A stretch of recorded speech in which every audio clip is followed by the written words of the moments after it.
Musical Talk at the Edinburgh Fringe Festival.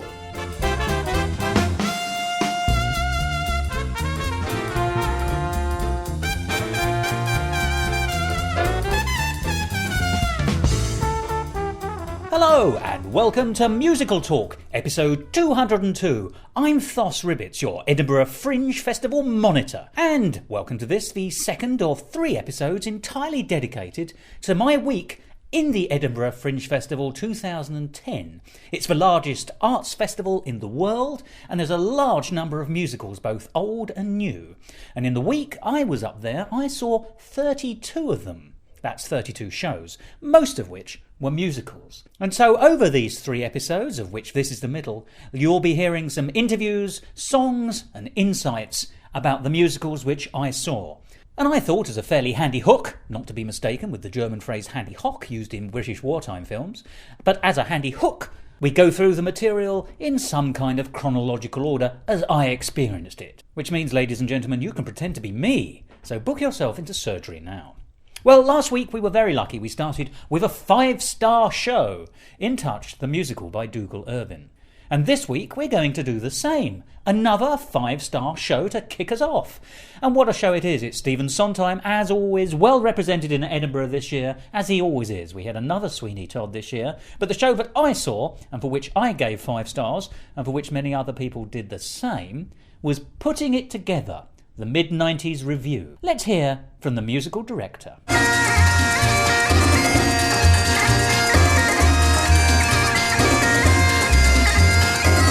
You're listening to Musical Talk at the Edinburgh Fringe.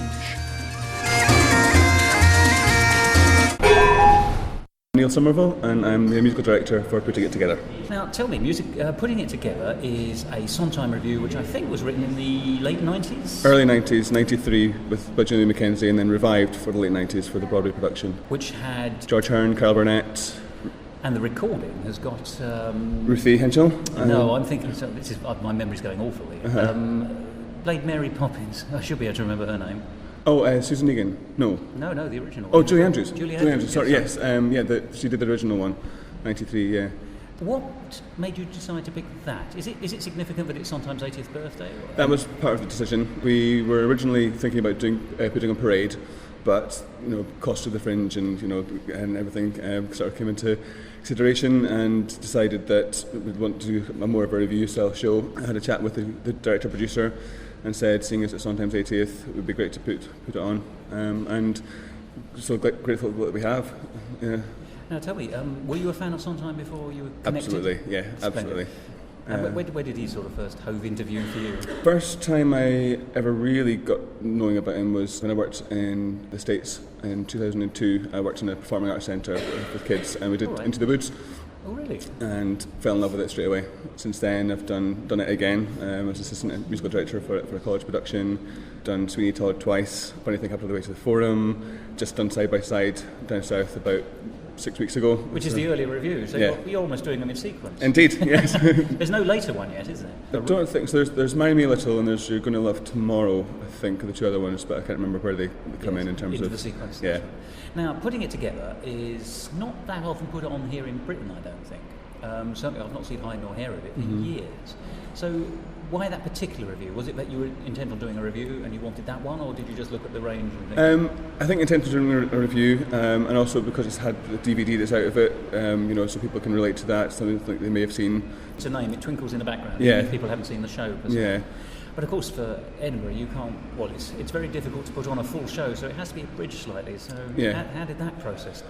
There was a lot of things to take into consideration for that, because the show itself is so well structured as a piece. There was a 2-act piece. There's a loose story of the cocktail party. Isn't it? It's where 2 couples and a single man. 2 couples and the script it says mysterious party guest, but we kind of changed it to the kind of the bartender type thing in our version. So I wanted to make sure that every person had a good selection of songs, but also that the piece was balanced. Like there's the duet with a young couple, Unworthy of Your Love, balances Country House with the older couple. Then there's the reflection songs after The Back of Business, which is the start of Act 2. where there's normally all four of the main characters do a song, but we just wanted to cut it down, so we've got one female, one male, make sure we had a couple of male duets in there, a couple of female duets, but also without losing the thread. So it would take a bit of a while to work out which ones to cut. So it's not mixed of a logistical cutting and also artistic cutting, making sure the logistics doesn't unbalance the artistry. Did you lose any songs particularly that you regret? Well, all of them, really. It would have been ideal to do them all. I think Like It Was would have been nice to put in at the end, but Gail, who plays Woman 1, who's got one of the best songs. She's got Could I Leave You and Not Getting Married Today, which is the showstopper, and she's got Ladies Who Lunch, and so she had all sort of the big songs, but then so I think to make it fair I had to cut at least one of her ones. So cut that and cut My Husband the Pig before Everyday Little Death. Which is cut, it's a cut song from the original. Yes. Yeah. I like that. There's several songs which aren't actually have been cut from earlier shows which make it into the review. There's Always a Woman, ideal, the duet from Anyone Can Whistle is brilliant. It's a cracking song, I've always liked it. And it wasn't included in the Anyone Can Whistle that was on in London recently. Was it not? No, I didn't see that. Because it did start to get its way back into the score in certain concert versions. The 95 one with Bernard Peters, I think. That's right, absolutely. You know your stuff. I do know my stuff. It seemed to me, however, the principal loss to the piece, presumably for time reasons, was actually the dialogue and the, if you like, the acting in between the songs. For good and obvious reasons. So we had our wine waiter essentially rather splendidly and pithily declaring what the sort of the tone of the next section was, and that seemed to work. The audience were intelligent enough to join the dots. And in the script, there's not actually much dialogue in there. I don't know the 93 production too well. There's a fair bit. Right, there's not much actually in the version that we had, the 99 one. It is basically, I think, just him, as you say, introducing the next scene or the next song. Secretly, do you have a particular song that you like from it, that you like over others? Because I do. I'll show you mine if you show me yours. All right, I'd say my favourite. Oh, it's a toughie. I love the arrangement of Being Alive. I think that 5-part arrangement works really well, and each character's got their little journey on it. The lyrics have been divided up so cleverly.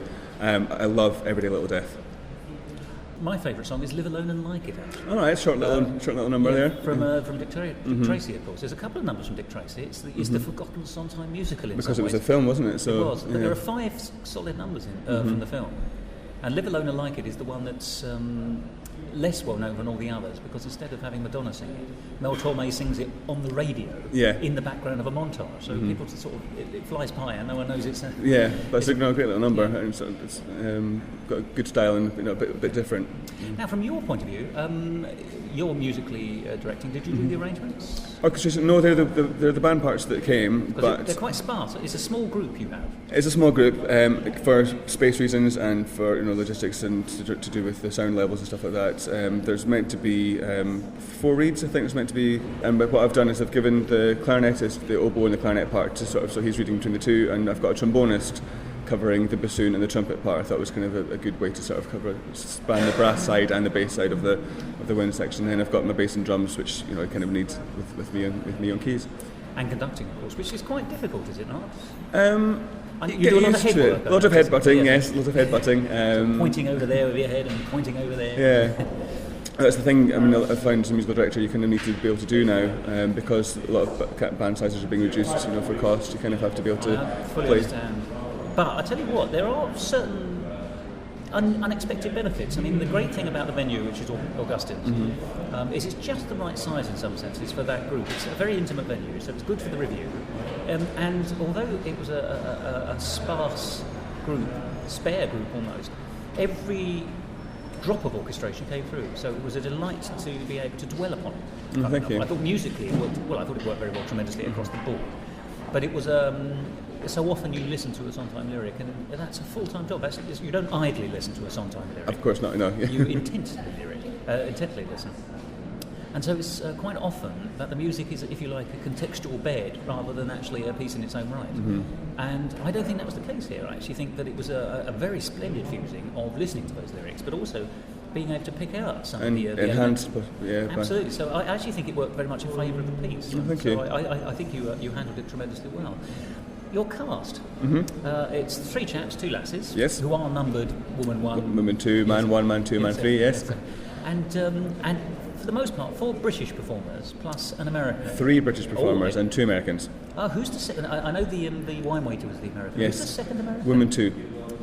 Oh, really? The darker lady? Yes. Yeah, the lady with the brunette hair. Oh, right, you know. Well, that's very interesting because I didn't pick that up at all. All right. Because everyone is singing with an American accent. Did you spot any differences in the performance styles? Because I always think that British musicals and American musicals, or the approach towards them, are quite different. Sorry, in terms of the actors, yes. You mean?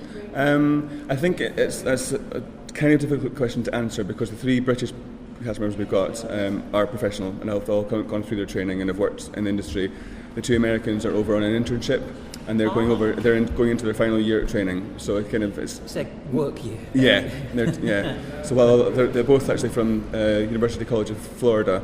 And while all their friends are all working in Disneyland, dressed as Mickey Mouse, they've decided to come over here and do the Fringe. Yes. So rather better view in my view. Absolutely, well, and they're loving it. No one gets 5 stars for being Mickey Mouse, unfortunately. Indeed. The chap playing the waiter I thought was very striking because he's actually at the beginning handing out programmes in a slightly sullen mood. Yes. Which deliberately so. Which I think the audience didn't quite get at first. We didn't quite know how to take it. We realised he was an actor rather than actually a member of staff front of house. But it was interesting. You were immediately put on your mettle. You weren't allowed to relax the moment you arrived, which was quite good actually. Sort of helped raise the pitch intellectually, actually, if enough, or certainly of expectations.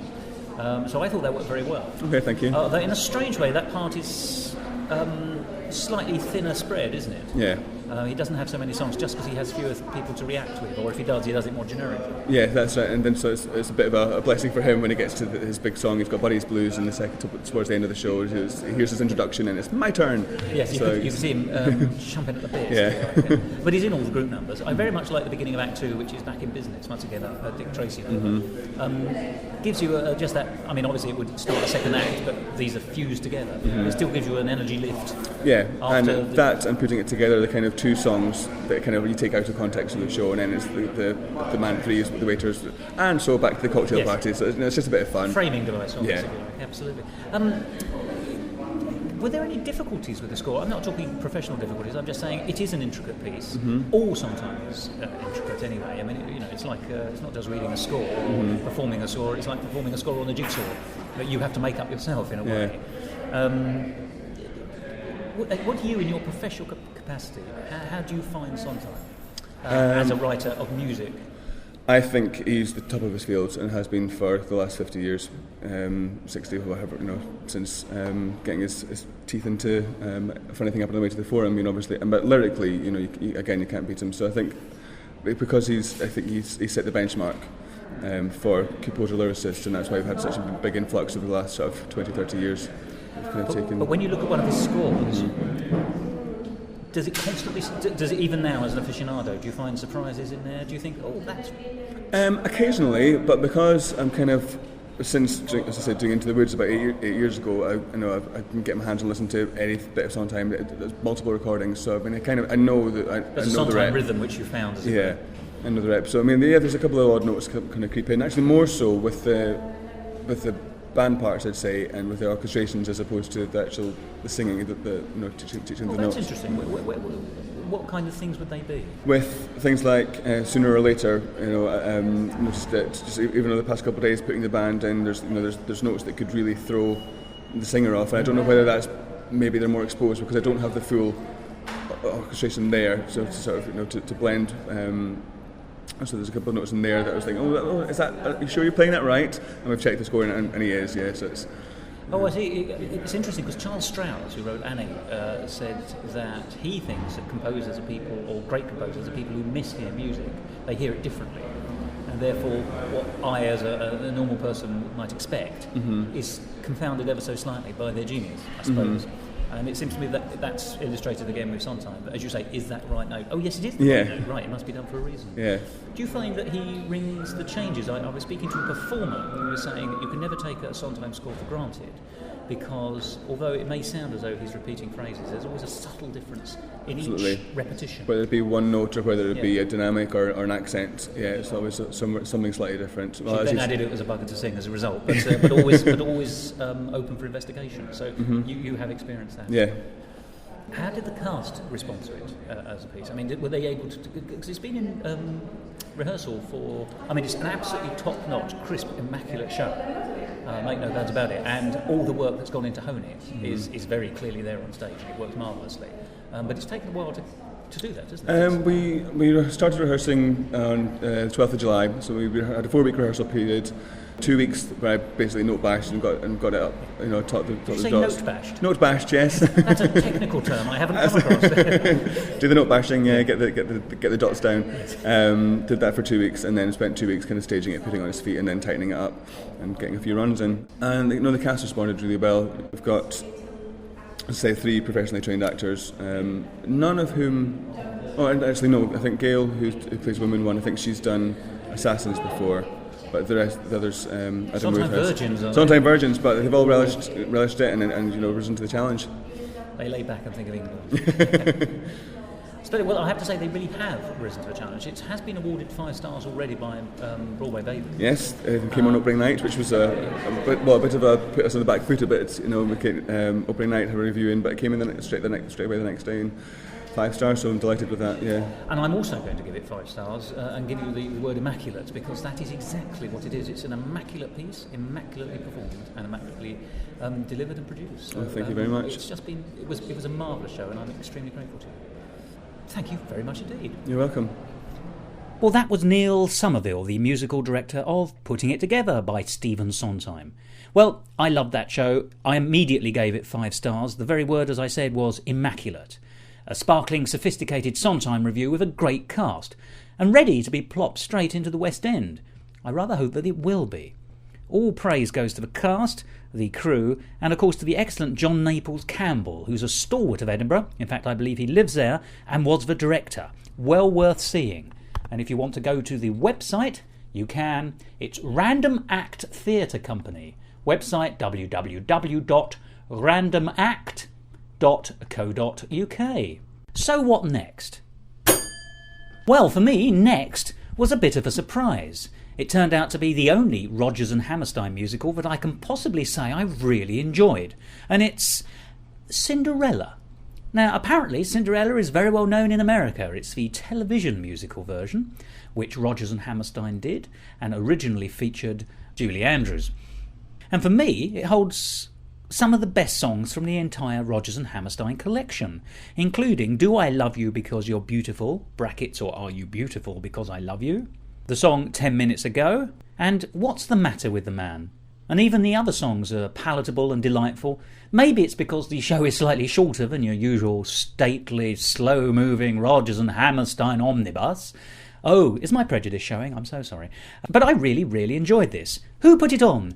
Well, it was part of the American High School Theatre Festival, which, as you know, is on every year up in Edinburgh, and gathers together a surprisingly wide range of musical shows, quite often overlooked by the rest of the critical fraternity up there, I'm sad to say.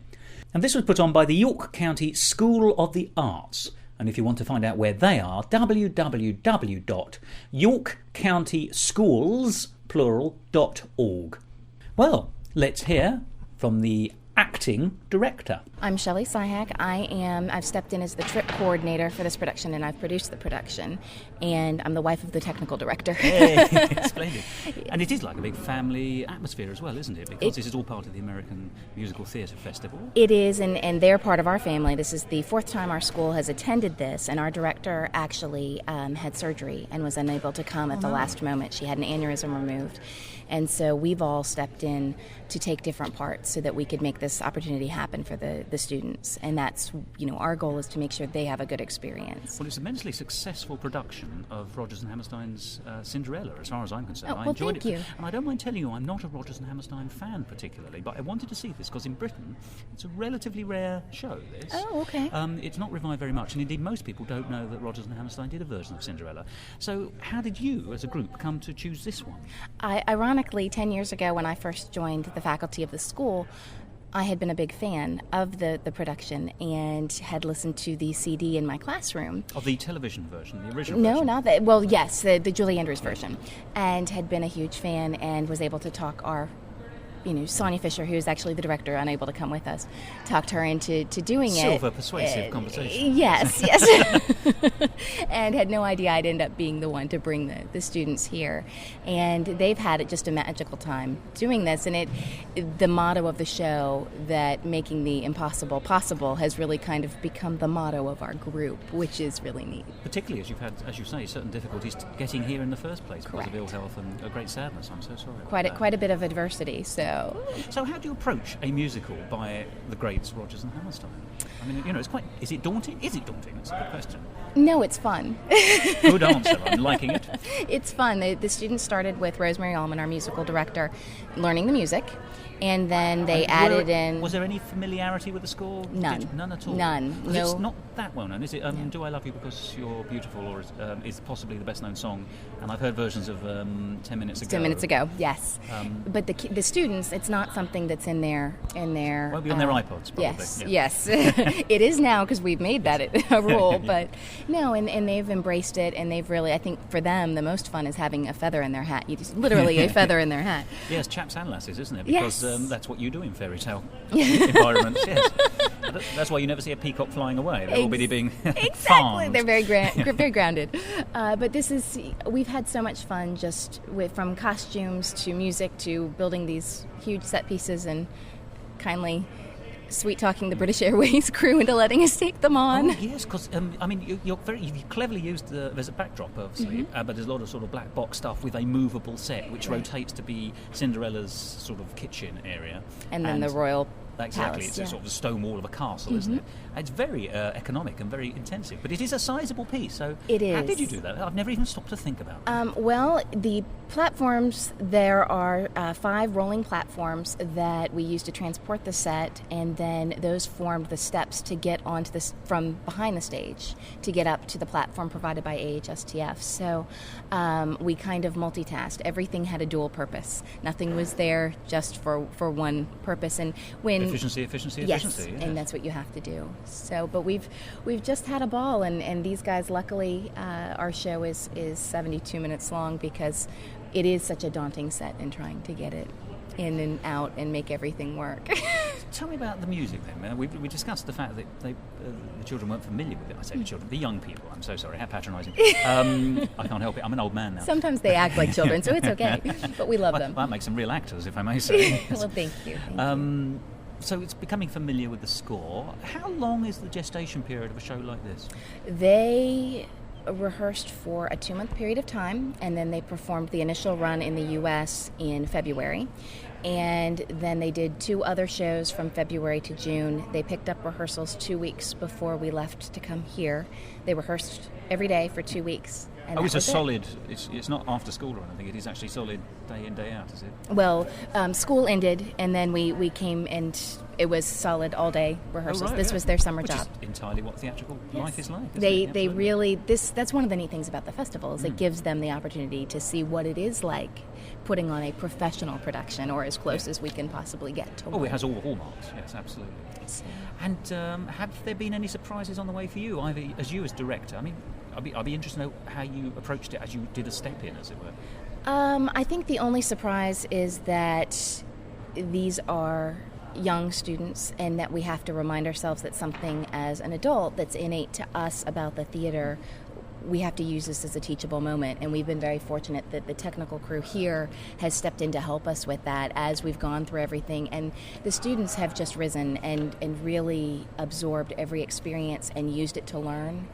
And we went back after our technical rehearsal here on Sunday and ran through how just the technical aspect of loading things in would go.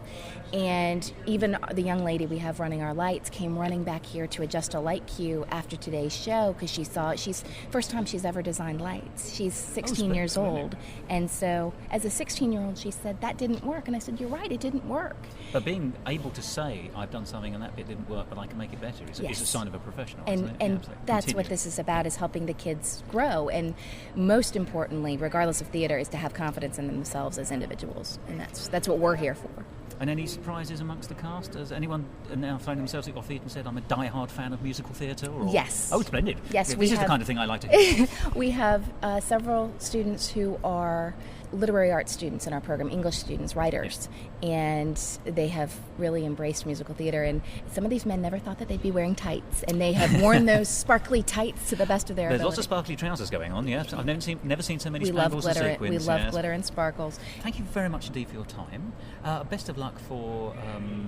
is this going anywhere after this, or is it... Nope, this is it. We have 3 more shows here at the Fringe, and then we're done. Splendid. Well, in which case, I wish you a safe journey home, and thank you very much. Thank you so much. So, Rodgers and Hammerstein's Cinderella at the Churchill Theatre. What did I think? Well, as I've tweeted, and you can follow my tweets on Twitter, of course, at musicaltalkthos, I wrote, at last, a Rodgers and Hammerstein show worth seeing. Very strong score in Act 2. A nice, sweet, amateur production. And when I say that, I don't in any way damn with faint praise. I highly enjoyed it. Indeed, anyone who's listened to me before on Musical Talk will know I rarely have too good a thing to say for Rodgers and Hammerstein, but this is a good show, and it was a very good production of this show. And a bright, colourful fairy tale show with a bright, colourful fairy tale production it was. Well, the American festival offered up other surprises, and one of the big surprises for me was Canadians. Next, a Canadian version of Gilbert and Sullivan's The Mikado. You may have spotted a fairly up-tempo jazzy version of Three Little Maids from that particular show at the opening of this episode, and this is the reason why. A marvellous Canadian version of The Mikado by the Fredericton High School. You'll be hearing from the director and 3 of the marvellous cast in just a minute, but if you want to go to their website, you can, www.fringefestival2010 fredericton.ca. I'll spell Fredericton, Fredericton, no K in Fredericton. And there's even a blog. And rather charmingly, Dwight Dunfield, the director, records meeting me after one of the performances. So if you want to see what I'm like when I go to a show, you can.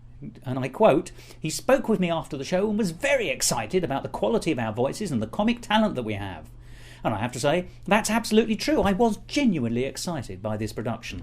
Beautiful lighting as well, an excellent use of diffused colour throughout. It was a remarkably impressive production, and I've always wanted to see a transatlantic version of a Gilbert and Sullivan operetta, and I was in no way disappointed. So let's hear an interview with Dwight Dunfield, he's the director, Jack Foster, who plays Pooh Bah, Jill McCurdy, who's Katisha, and the very funny Victor Brayley, who was Coco, the Lord High Executioner. Dwight Dunfield, the director of The Mikado.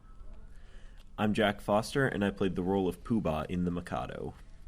I'm Jill McCurdy, and I play the role of Katisha. I'm Victor Brayley, and I play the role of Coco. So I'm going to ask the obvious question first. You're here as part of the American musical theatre, and you're Canadian. I know them to be different countries, and I'm delighted by that.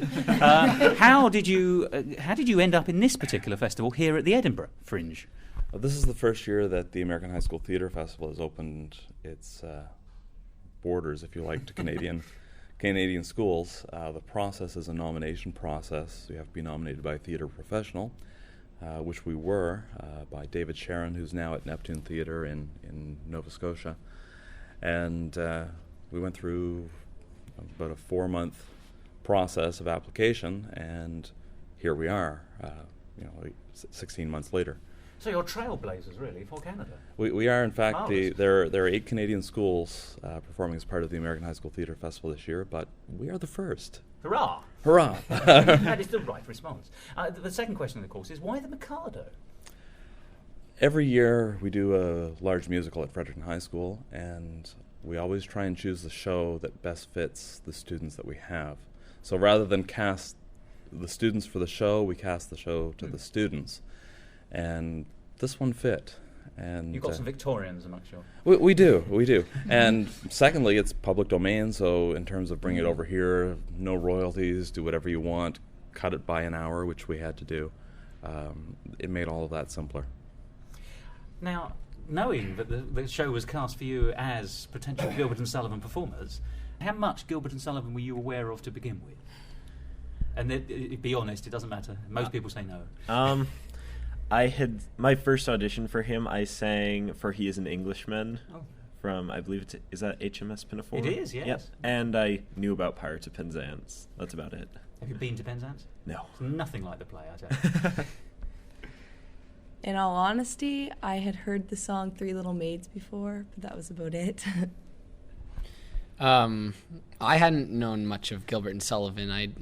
You've heard the names before, but it was mostly like I didn't know much about it at all. So this is the first. So when it came to the auditioning process, forgive me, this is an open question, did you know there was a character you wanted, or was it something that you as director, Dwight, thought, you make a fantastic Pooh Bah, or Coco, or Katisha? How did you end up in the roles that you were performing? Well, when we auditioned, we actually didn't know what show we were going to do. We all thought we were going to be doing Anne of Green Gables. Oh, right. Yeah, so we auditioned with no parts for the Mikado in mind, and then we just kind of went to callbacks and said, "We're doing the Mikado." Huh? What's that? Huge surprise. But once you discover what it was, did you start to feel an affinity? I mean, from your performances, which were absolutely excellent and comically pitched to perfection, each and every one of you, if I may say. I think the three of you really stood out as great comic performers. When did you start to get a sense of... Did you see the characters on paper and say, yes, I could do something with this? Or is it something you developed over the course of the rehearsals? There's no right answer. For me, it was definitely developed. It took a while. Mr. Dunfield worked with me for a long time, though, lunch hours, after school and everything, so finally got it down, and it just kind of went up from there. Because, forgive me, I'm going to explore your character a little bit. You play with a certain viciousness. Yeah. I mean, Katisha is often played in two different ways. There's the kind of elderly lady who's angry because she's sad, and then there's the elderly lady who's just out for a good old scratch. And I got the impression you were closer to the second. You seemed quite inherently evil, if I may say, although very funny, which is an interesting thing to be able to pull off as well. How do you academically see your portrayal? Well, I definitely lean towards, like, I was able to get the angry part. Like, that wasn't too hard to get, but it was a struggle to get the emotion behind it. It took a little while to, like, fully understand how she was feeling and what she was pretty much going through. Once Mr. Dunfield sat me down along quite a few times and explained to me, like, okay, you need to think about this, and it was a lot of help. And I eventually just kind of started understanding and really, like, getting what she goes through and what she is. Because very interestingly, in some senses, she's the most emotional character as well. Certainly her journey is the biggest. Yeah, for sure. And she definitely puts up all these walls to block characters out, and so you need to have, like, constantly have that emotion in you, but you can't show it. So it's difficult to express that, but I tried. On a personal level, I'm really delighted to hear you say that, because I think so often people think Gilbert and Sullivan has been done for 150 years. There's a set way of doing it, but of course there isn't a set way of doing it, and it's like any other play or musical. If you don't look at the emotional heart, you're not anywhere anyway, even though it's a funny play or a funny musical. So I think you bring your character great depths. And bearing in mind also that you're a young lady, and Katisha is not. It's fantastic aging makeup. I can see the lines from the back row on your face. Now, I same question to you, Victor, if I may. Well, yeah, it was a development for me. When I first saw it on paper, it was like, right, he's an executioner. Okay, sounds cool. Laughs there. Yeah, and but really, as we delved into it, and Mr. Dunfield would sit me down and say, okay, Victor, now this is Coco. It became like, wow, okay, he's out to save his skin. He doesn't want to die, and he doesn't want to kill anybody, even though he's an executioner. So he's got this huge controversial life here. He's got this job, and he's just like, he's a really crazy character. And Mr. Dunfield at one point or another said, well, it's typecasting, so...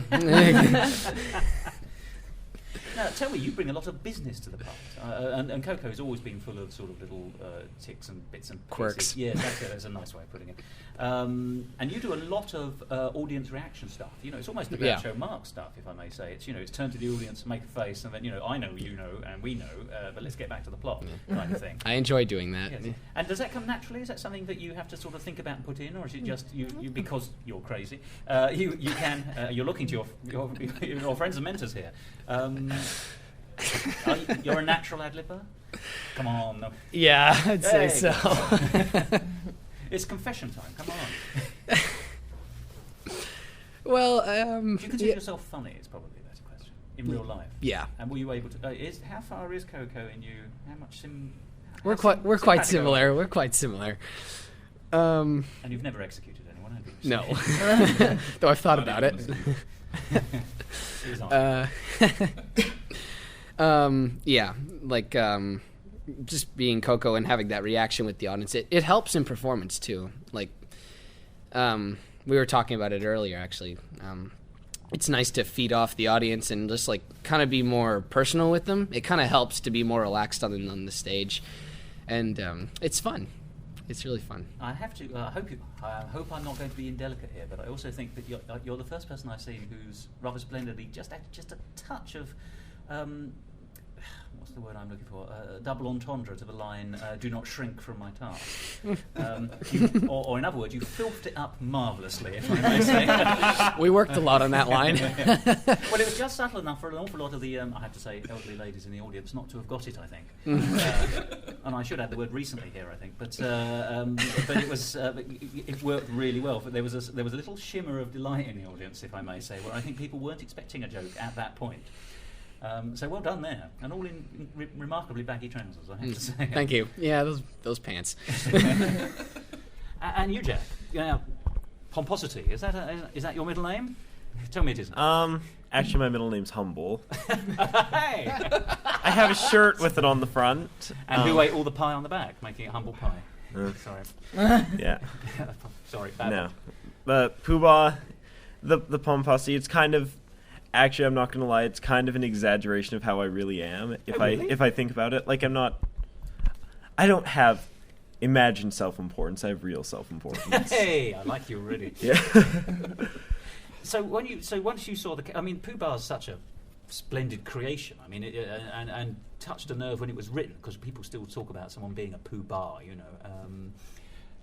You saw it on the paper and you thought, this is for me, and I can certainly do something with this? Yeah. When I first saw the part, I thought I can have fun with this. But really, I didn't know what I could do. I had usually I don't do this, but I had watched some performances on YouTube to get an idea of the character, and I realized that I didn't really like the way some of them were doing it. Some of them were playing Pooh Bah as like a slapstickish, funny person, and that just doesn't work for the character, I find. Well, comedy comes from punch. Yeah. Dignity. Yeah.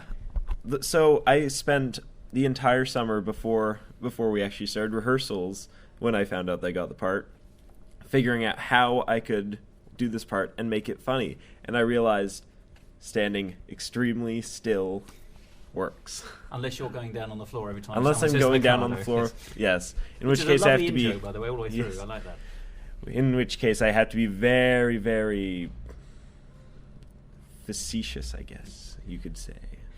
Yes, you weren't doing it with full heart, I think. Well, by which I mean, you consider yourself better than the Mikado, almost, I suppose. Yeah, but I'm afraid of him, so... Well, I like that. I mean, you have that mixture of characters of extreme dignity and pomposity, but also, you're as corrupt as hell. You know you're as corrupt as hell, but you hide it. And also, you're frightened of losing your head and all these bits and pieces. So, yeah, there's a lot of sort of... the surface is all very still, but there's an awful lot of undercurrents. And to be able to bring that forth to an audience is actually very impressive, I think. It's... once again, all three masterful performances. So I'm going to go to you, if I may, as director, and say, how did you gather these talents together and then harness them into a cohesive whole? Because the show worked really well. Well, first of all, thank you. I see as I find. We have usually about 100 students every year that take part in our musical production. So when we do callbacks, I guess we usually have about 40 people. And from those 40 people, basically for the summer show, anybody that had a major role in understudy or was in grade 11 or 12, we invited to come along. Good. So we How did old this. is 11 or 12? Forgive me. Sorry, that would be 16, 17. Splendid, right. So, we perversely do it differently, obviously. So we did the show with a full cast of about 100 in November, and then we lost actually Kadasha. Sorry, let me just with 100 in the cast. With 100 in the cast. Your costume budget was phenomenal. Yes. If you talk to my producer about that, she wants to kill me. But you can't afford the Hitman now because you bought all the costumes. Right. In fact, Kadasha is the only one of our leads that wasn't an original lead. So she's largely learned this part this summer. Really, that's doubly impressive, if I may say. You found Crondom has come upon you. With 100, it's hard to get the chorus to act. But working with the leads, I'm all about developing character and let them determine who they are and how they act. But this summer, we could focus a little more on everybody and get more action out of everybody, really get at the heart of the feelings of the characters. And when you get to the feelings of the characters, and if they understand who they are, then they behave as Pooh-Bah, Katisha, Coco should behave. They inhabit the character throughout the piece. And As indeed you did. And in fact, I don't have Victor, Jill, and Jack with me on the trip. I actually have Coco, Katisha, and Pooh-Bah with me. That must be interesting. I'm not so mean in real life. I just like to point that out. Katisha light. There's typecasting and countercasting. Hey, good thinking. I like it. Now, tell me, how has the piece developed? Because there is a danger of Gilbert and Sullivan stagnating, just because it's been around for so long and so many people have done it. I mean, it brings its own audience. I've seen several of the American High School Festival shows, and that has been the largest audience I've ever seen for a matinee in the Church Hill Theatre. Wonderful. By some size as well, if I may say. You were drawing in the locals. Right.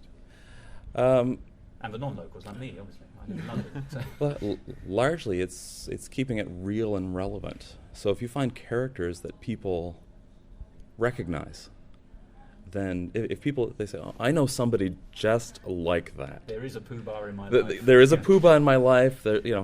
If they can identify with those characters, then they enjoy the show. So you have to find ways to that people can identify with those characters.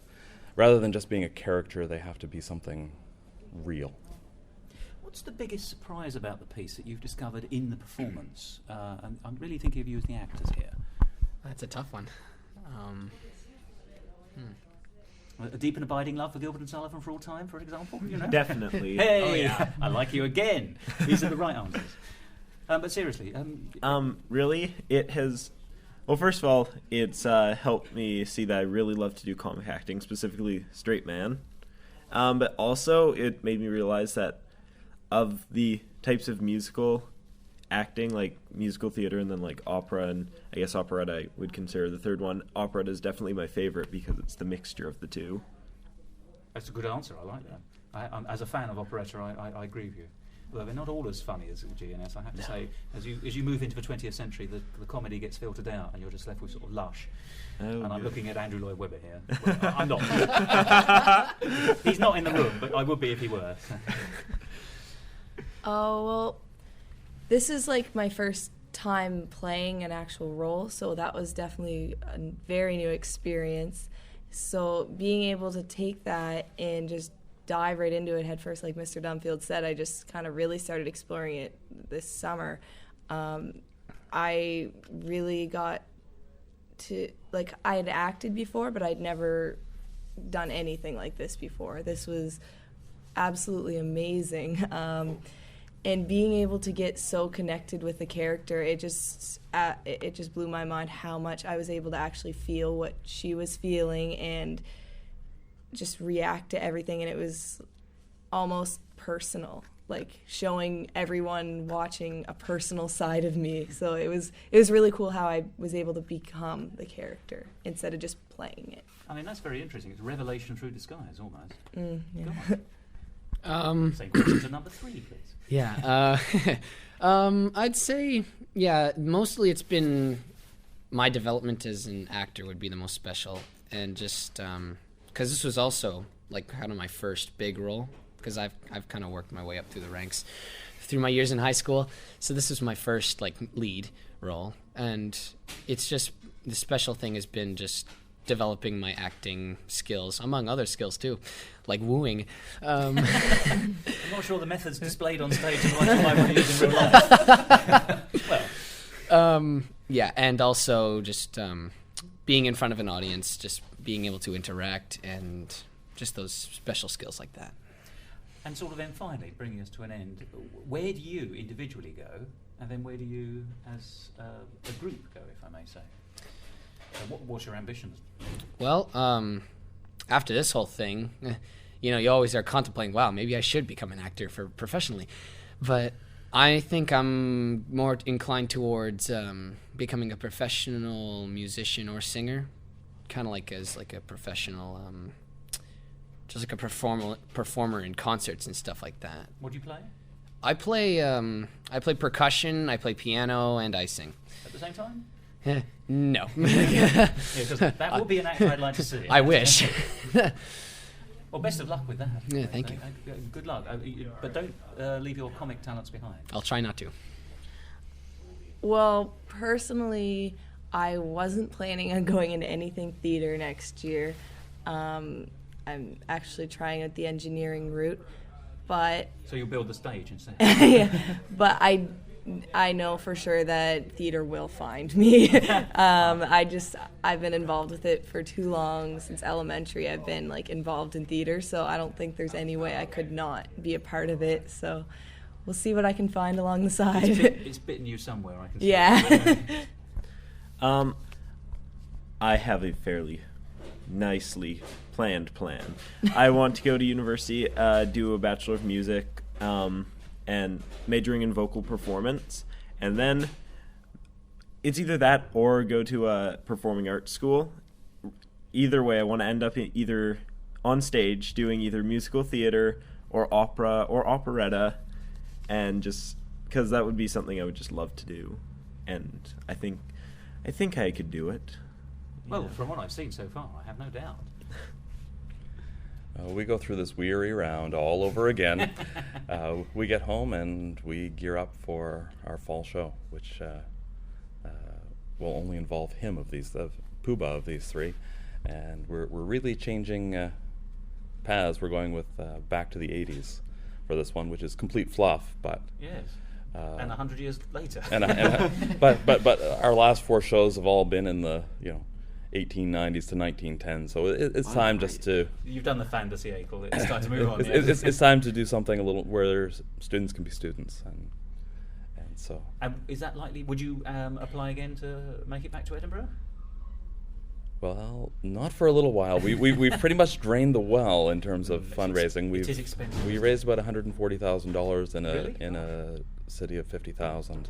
That's very impressive. I saw your list of precious sponsors, and I think you said at the back of your program. And so it's largely to them that we're here. The cost is about $6,000 US per person. So it gets a little hefty when you've got a group of 34. Well, I wish you huge success. Thank you. I'm just going to finish on two tiny, quick questions, I hope. The first is, I have to ask, what's it like wearing a bald wig that's got hair painted on it? Now, I've never seen that before. That was fantastic, and I particularly like the moment when you smooth your bald wig before wooing Katisha. It's lovely.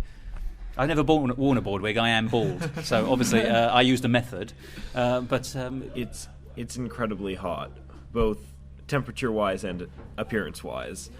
But seriously, I had that thing on yesterday from about 8 in the morning till about 4 or 5-ish, and because it's just glued onto my head, I still actually have some glue in my hair. Basically, it just kind of collects all the heat, and it's very uncomfortable. so your head's parboiled by the Yeah, it looks good, but it's uncomfortable.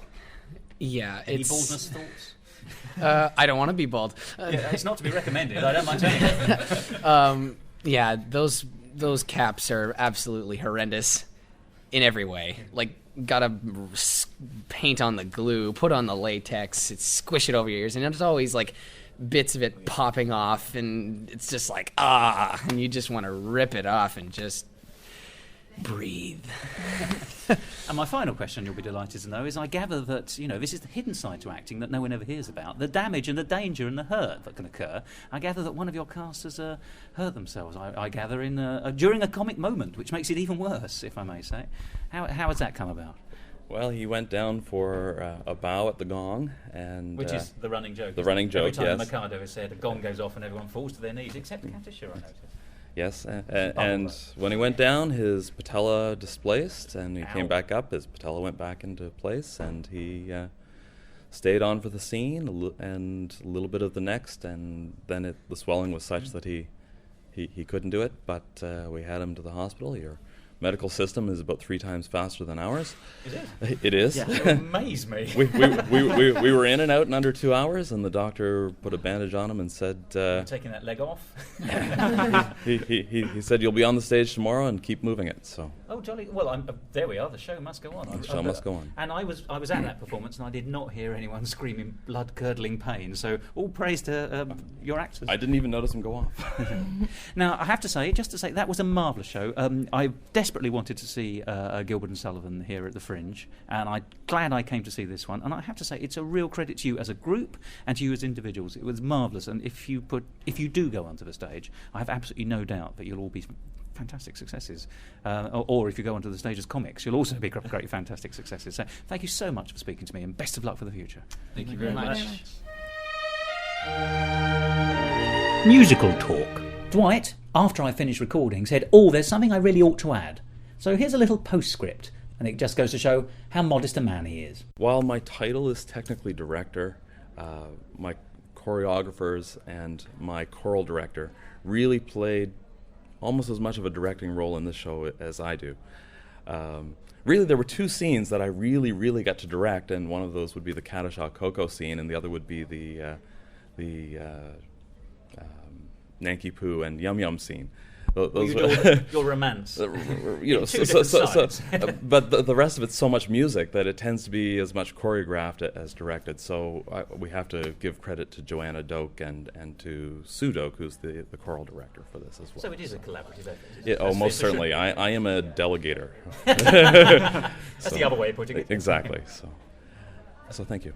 So that's the Canadian Mikado, a Canadian youth production doing wonders. Brilliant comedic skills, innovative lighting, a surprising triumph. And it was lovely meeting them. But procrastination gathers no harvest, so let us move on. Next. Well, the next show I saw was actually not a musical. It was Giles Brandreth, former MP, in his 1-to-1 show, which sold out. But I mention it because it was highly enjoyable. And also, our old friend Nicholas Parsons was in the audience, in a bright blue blazer, in case you're interested. I know the fashion tips of the celebrities are the only reason you listen. But also because afterwards I met Susanna Pierce, who's an excellent and talented composer, and who I've met before in Edinburgh. She's a one to watch in my view, and she told me that she and Giles Brandreth had worked together on a new musical play, which she was surprised had not been identified as a musical on any of the advertising, but just as a straight drama. It was called Wonderland, and I'll be talking more about that later. I was very, very grateful for the tip-off, because it turned out to be a marvellous show. But after Giles's one-man show, I went on to another musical, When in Rome. Well, how to describe it? A kind of a funny thing happened on the way to the Forum rip-off, and although it's a musical, they were pop covers, I'm afraid. It was a jukebox musical with slightly new lyrics. However, they did get their centurions, all the young men acting in the audience in tunics, dancing like a boy band quite a lot throughout, so there was lots of comic fun to be had. And indeed, there were some good comic performances which just saved it. But I can't really say it was a brilliant show. However, make up your own mind. Go to the website www.wheninrome.org.uk. In truth, it was a better comedy than it was a musical. And I suppose it would be fair to record something I heard 2 young ladies say as they left the auditorium and were on the steps in front of me. One turned to the other and said, "Well, that was a bit random." Probably sums it up, really. Well, by now we're halfway through Tuesday, and we're moving on to Tuesday evening. Well, what did I see on Tuesday evening? I don't know why I'm asking you. I know the answer, and you don't, so let me explain it to you. Studio 54, the musical. Subtitle, Dancing Just Got Dirtier, and it claims to be a world premiere. And here's the blurb. Studio 54 is the new musical experience from Neil Stemp and Richard Roebuck. Set in a world where everyone wants top billing, Studio 54 centres around the volatile relationship between drag queen Desmond Desire Williams and rising star of Studio 54 Jake Moore. However, Nikita Santiago has her sights set firmly on the centre stage, and when Jake brings Josh Cassio into the club's inner circle, Nikita sees red, proving that getting to the top in a city like New York is murder. Now, I'm sad to say, going to see it was murder as well. And as I tweeted at the time, oh dear, competent cast, singing and score, but plot by a 5-year-old. Utter poppycock. Harumphing almost drowned out the songs. And that's about the size of it, because it was lovely to look at, it was beautifully performed, the score is very strong, it was a very good, competent set of songs, nicely performed. But the plot was like a very, very substandard episode of Dynasty or something like that. Nikita, the villainess, she might as well be wearing the Wicked Witch of the West's costume as she stalked on stage. But what happens is Nikita gets very upset that other people might be getting better billing than her, and so basically she picks off people one by one from the main group, but in such a sort of hammy, leaden way. And this isn't the performer's fault, this is the writing. She would sneak up and talk to one member of the clique, putting poison in his or her ear. And then they would turn on the rest of the clique until she'd pick them off one by one. But every time she sort of slunk onto the stage, it became more and more obvious that the people she was dealing with were all idiots. And so there was no sympathy available at all. You're probably getting I was quite disappointed. That harumphing I spoke about was across the audience. About halfway through, everyone suddenly realised they were watching something that was quite badly written. And too pantomimic in the worst possible sense. And so she would come on, do her thing, and everyone would just go, oh! Yes, a great pity. So, let's move on. Next. Well, a 5-star show, absolutely. A crystal voice, a touching story, and an evocative delight. It's Lily LaScala. She knows her stuff, and she's lovely to boot. But who's Lily LaScala? Well, let me tell you. Lily LaScala put on a show, a cabaret show, called War Notes. It's an emotive combination of the most recognisable songs from the Second World War, and the touching letters sent by modern-day soldiers who have been killed in combat. And I found it absolutely entrancing. Another 5-star show. Let's hear from the wonderful Lily LaScala. My name is Lily LaScala, and I'm here in Edinburgh doing my show War Notes. It's my first indoor Edinburgh season, and I'm very excited. Now, let's start by indoor Edinburgh season, because you've done several Edinburghs before, but on the Golden Mile, haven't you? Is that right? Yes, I have. I've spent sort of 5 years as a street performer performing in the alcoves on the Royal Mile. Of which there are plenty. Well, there are 3 alcoves, and then you get your programme slot every day. Although now they've actually moved it so you only get 4 slots a week, which, it's a little bit disappointing, but I'm working through it. It's a lot more regulated this year, it seems. It's even down to well, the actually, there's a really fantastic new guy who's come in, and he's really reinvigorated the street team, and he's just fantastic. He's doing a really good job. I think it's a very exciting time for Edinburgh Street. But tell me what you did then, because you performed in the episode, but you're a beautiful singer. It was singing, I guess, that you were doing. Yes, I sang opera. Well, I sing opera on the street. Clear as a bell, if you don't mind. Thank you so much. Yes, my street performance is opera, and opera in pretty dresses and high heels. Really, it's not terribly highbrow, but it's a very yes, it's a very nice way to sort of bring opera, which can be a little bit out of people's reach. It's a nice way to bring it to people who wouldn't necessarily always see it.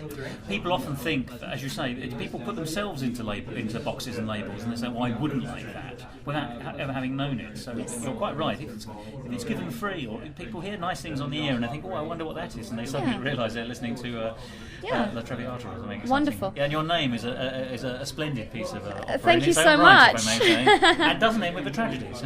No, it doesn't. I hope.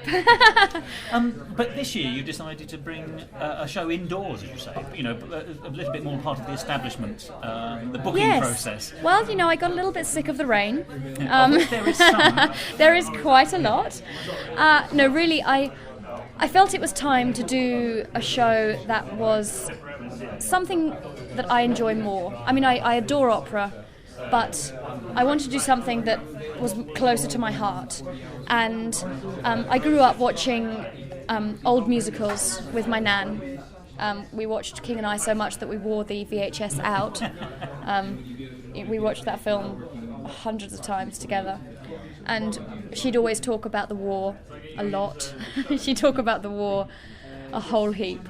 And I was always enthralled to hear about sort of her adventures, because she was quite a flirt, which she actually kept right up until the day she died, in fact. And so she spent the war. A vivacious woman. She was wonderful. She was quite cantankerous, but a real flirt, liked boys a lot. And so she spent the war flirting with American soldiers who were stationed nearby. Where was she living? In Rayleigh in Essex. Oh right. Yes, I know it. Lord Rayleigh and his farms. Deliver my parents' milk to this day. Oh my goodness. So she lived in Rayleigh, and so she would actually apparently the Americans would send a truck, and the girls would all get in the truck and they'd spend the night dancing with the Americans. Fantastic. So she'd tell me all about that, and how during the Battle of Britain she was cycling along and she'd dive into a ditch to avoid the bullets, and that sort of thing. Those wonderful sort of wonderful anecdotes. Those stories that we can't You live can't, at all. no, you can't live them, and once that generation is gone, yes, then those stories are gone too. And she actually passed away at Christmas. Oh, I'm so sorry. Oh no, please, she was ready to go. She was absolutely 100% ready. But it was wonderful because right up until the end, we were very lucky because it took her 2 weeks to go, and right up until the end, she kept her personality, she kept herself. You didn't lose her. Oh gosh, not at all. She was herself right up until the end. She actually, when I popped out of the room to go to the toilet, and she turned to my husband and said, "So are you going to undress me now?" Got beyond flirting at that stage. Yes. He said to me that he almost said, "Okay then." Luckily, I came back into the room. But yes, it's hard to explain that one. Yes, it would have been terribly difficult. But she spent the sort of last 2 weeks sort of telling us heaps of stuff, and but she was wonderful, and so I really got my love of vintage stuff from her. And you collect cheap music. I think that becomes I collect in the show. I collect vintage music. Yes. What is your range of choice? Anything that's older than 1950. Very good. Funny enough, I always say that popular music died in 1950. Yeah, from sort of after about 1955, it gets a bit too funky. My real and sort of before 1915, it's a bit too twee. Yeah. It's a bit too music hall, Victorian parlour songs. But sort of from 1915 to about 1955, adore it, love it. Sort of it's when a real ragtime problem. has been assimilated into the popular song. And you know when the songs become more popular and there's a sort of the hint of jazz and that sort of thing. It's just really beautiful music. Pulse, actually, I think is the point, isn't it? Yeah. I mean, it's not for nothing that Charleston sort of generated in the 20s. It is all about the pulse. It's about the pulse, and the songs become, the sentiment expressed in the songs becomes a little more real and not quite so structured. It's very hard to get a sense of emotion from a lot of the Victorian parlour songs. But once you get sort of, I think maybe with World War One, suddenly you had this massive slaughter on such a huge level. You know, the destruction of a whole generation. You know, it's not for no reason that most people had maiden aunts. They were maiden aunts because there was no one left for them to marry. I lived that life. I did have four great maiden aunts. And how tragic for them that they were never given the opportunity to marry because there was no one for them to marry. And it became that even a chap who wasn't terribly attractive suddenly was such a catch because he was the only person. He was a big pool to fish from. No, and you find these awfully sad adverts in papers saying lady requests injured serviceman. Oh, really? Because they were so desperate to have someone that they were willing to actually marry someone who was, injured, someone who was injured, someone who was disabled, because they just so desperately wanted someone. And it's really tragic. And that gives you an emotional context, if you like, for, as you say, writing these great songs and the sentiment therein.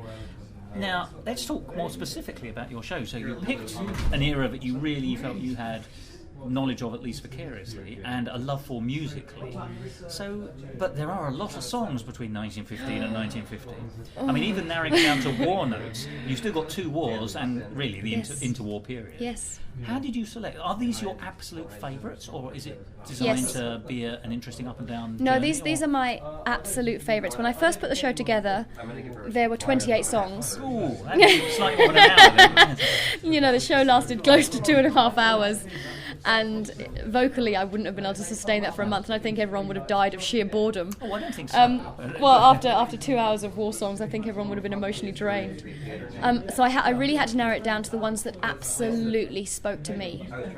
So it is a little bit self-indulgent because there are some very famous songs that it would have been great to put in, but things like the Siegfried line and who do you think? What's the one? Kiss Me Goodnight, Sergeant Major, and the sort of very popular soldier songs. But it wouldn't be any use me singing soldier songs because I'm not a boy. That's also true. But you make a very interesting point in the show that so many of those songs are written for women or from the woman's perspective. Yes.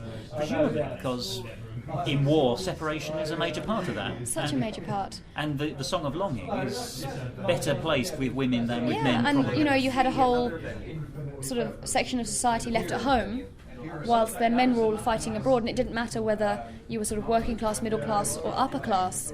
The men in your family were gone. And so I think the songs are such a wonderful way of almost making everyone feel the same, because everyone did feel the same. Everyone felt that sense of longing and that sense of utter terror that the person you love might not come back, or if they come back, are they going to be who they were before? And so a lot of these songs are very feminine, some more than others. Some are still quite masculine. Sort of Lily Marlene is definitely a bloke song, but I just adore it. I think Do you think so? Because it is, but it's been sung by many, many women. But Marlene Dietrich is the most famous, is she not? For that, very much so, but she's not. She's not your standard. She's not your standard female singer. Model. No, I agree. I think she started out her career as a cross-dresser. Yes. Oh, she did. In a club. Oh, I don't think she carried it on a bit. I think she actually carried it on through her career too. Those dinner suits really do go down a tree. She was wonderful. And I have to be very careful when I sing the song that I don't slip into sort of imitating Marlene because it's Johnny, wenn du Geburtstag hast. It's just she had a terrible voice. But it wasn't the voice. It's not the voice. It's like Noel Coward. It's the sensuality that comes through. And the expression through... I mean, I always think Noel Coward and Marlene Dietrich, not just being friends and introducing each other at cabarets and things like that, they're very similar in some sense. It is in the delivery. You wouldn't listen to Noel Coward for pleasure if he was just singing a selection of songs from the catalog. No. But when he's singing his songs, he sings them so well and so individually. Correctly. Yes, exactly, like a typewriter. They're fascinating, and Marlene affords you that character. Absolutely. You sing really well, but you also have character coming through. So how easy or not is it for you to interpret songs in your way? It's been a learning curve, actually, because obviously being classically trained, these aren't classical songs. No. But I didn't want to slip into doing a jazz performance, because I wanted it to be as if, for me, people have come into my living room and I'm sort of rehearsing with a pianist. So I wanted it to be as much like a 1940s parlour as possible, really. So I wanted to sing them sort of quite straight. There's a little swing occasionally, but I wanted to keep them as clean and as close to how people would have sung them in their own homes in the 1940s. Well, I tell you something, I thought it was hugely evocative, and I thought it was a whole number of factors together. Your crystal clear singing, the fact it was just you and Michael Rolston. On the CD it's Michael Rolston, here it's John Cameron. On the piano. So that combination itself, as you say, is the intimate way of making entertainment at that time. You're also in a blacked out room for a start. Yes. It's black, no heavy light. Draped curtains all the way. Yes, it's one of the basements here at the Gilded Balloon, isn't it? So everything about it feels warish, shall we say, certainly Second World Warish. So I think everything adds up to make this great. There is a real sense of evocation, which I have only ever experienced a few times in my life in a genuine sense. I mean, this is very dull, but not at all. 50 years after the Second World War was declared, so it must have been 1989. My grandmother had just passed away, and my father and I were painting her house, which was the house he'd lived in during the war. And we had the radio on, and it was the very Sunday, which was the same day as it was when the war started in Britain in 1939, and they were playing Neville Chamberlain's speech of declaration of war on the wireless at 11 o'clock in the morning as we were painting the back scullery kitchen. Oh, how amazing. 50 years, and you could hear birds, and it was a sunny day, and it was a sunny. It must have been exactly as it was then. That's what I thought. I thought I have slipped in time, and I had that same sense this very afternoon, if I may say, in your performance. Thank you. And that is I mean it absolutely as a compliment, because I adore that period. And it's, I have to say, do you not, incidentally, because of your interest, do you not think there's a strange sense of revival in the 40s at the moment? 40s fashion seems to be picking up a bit. 40s interest in 40s music is picking up. There are now nightclubs in London that specialise Absolutely, the swing, because I'm a very fond swing dancer as well. I absolutely adore swing in dancing. Cat's Holiday. Hepcat's Holiday, indeed. Yeah, I really do love the swing revival. It's been absolutely fantastic. It's great that you can pretty much go out swing dancing in London 7 nights a week if you want to, if you're so inclined, if you have the energy and the money. And also there's been a massive revival of the dances that come along with swing, like Balboa and the shag and stuff like that, which is fantastic. Collegiate shag, not just shagging in London is. It's been done. But yeah, so there's been, and it's wonderful. It's a really fantastic way to dance. It's a really fantastic way to meet people, and I think it's just a wonderful revival. I'm really very thrilled at it. And you're part of it in some sense. Yes, I'd like to think that I'm keeping these songs alive for a little bit longer, because that generation, they're getting older. The First World War generation has gone. Well, I think there's the veterans have all gone. I think there are a couple of women left. But for all intents and purposes. Harry Patch was the last fighter to go. That was last year, wasn't it? That was last year. I watched him at the Cenotaph, not last November, but the November before. With Henry Allingham? Yes, they were the three of them. The three of them were right. still alive, and I watched him struggle to stand to lay his wreath. And I was actually in Trafalgar Square. Oh, you were there? I always go to Trafalgar Square. Whatever I'm doing, I always book the 11th off to go to Trafalgar Square, because it is. I think the remembrance side of things is so incredibly important. I couldn't agree more. I'm afraid. Once that generation is gone, they're gone forever, and then it passes out of memory. It passes into history. And it's a different thing then, isn't it? When Yeah, it's once it's not living memory, it loses some of its personality almost. So for me, the remembrance side of things is very important, which is why I have the letters from soldiers who've died in current conflicts. I wanted to talk to you about that because it's not just a simple number of songs. Yeah. You very cleverly, I think, and very effectively and touchingly have added, as you say, letters from more recently deceased soldiers from Iraq and Afghanistan, and the letters that they wrote in anticipation of their passing in combat. Yes. And they're read out by actors. Yes, they're read out by friends of mine. They're all friends of mine. It would have touchingly in each case. It would have been very, very easy for me to do a show of vintage songs and leave it as a show of vintage songs. But I really wanted to find a way to make those songs relevant today. And I stumbled quite by accident across these letters from recently deceased servicemen. And I was so instantly moved by them. I mean, originally I found sort of 20 or so letters and whittled it down to the ones that moved me the most. And I was so instantly moved and inspired by them that I felt I had to share them. I really felt very deeply that these were the letters that I have to include in the show. And you said inspired then, and you said inspired in the show as well when you were explaining it. I'm so inspired by them.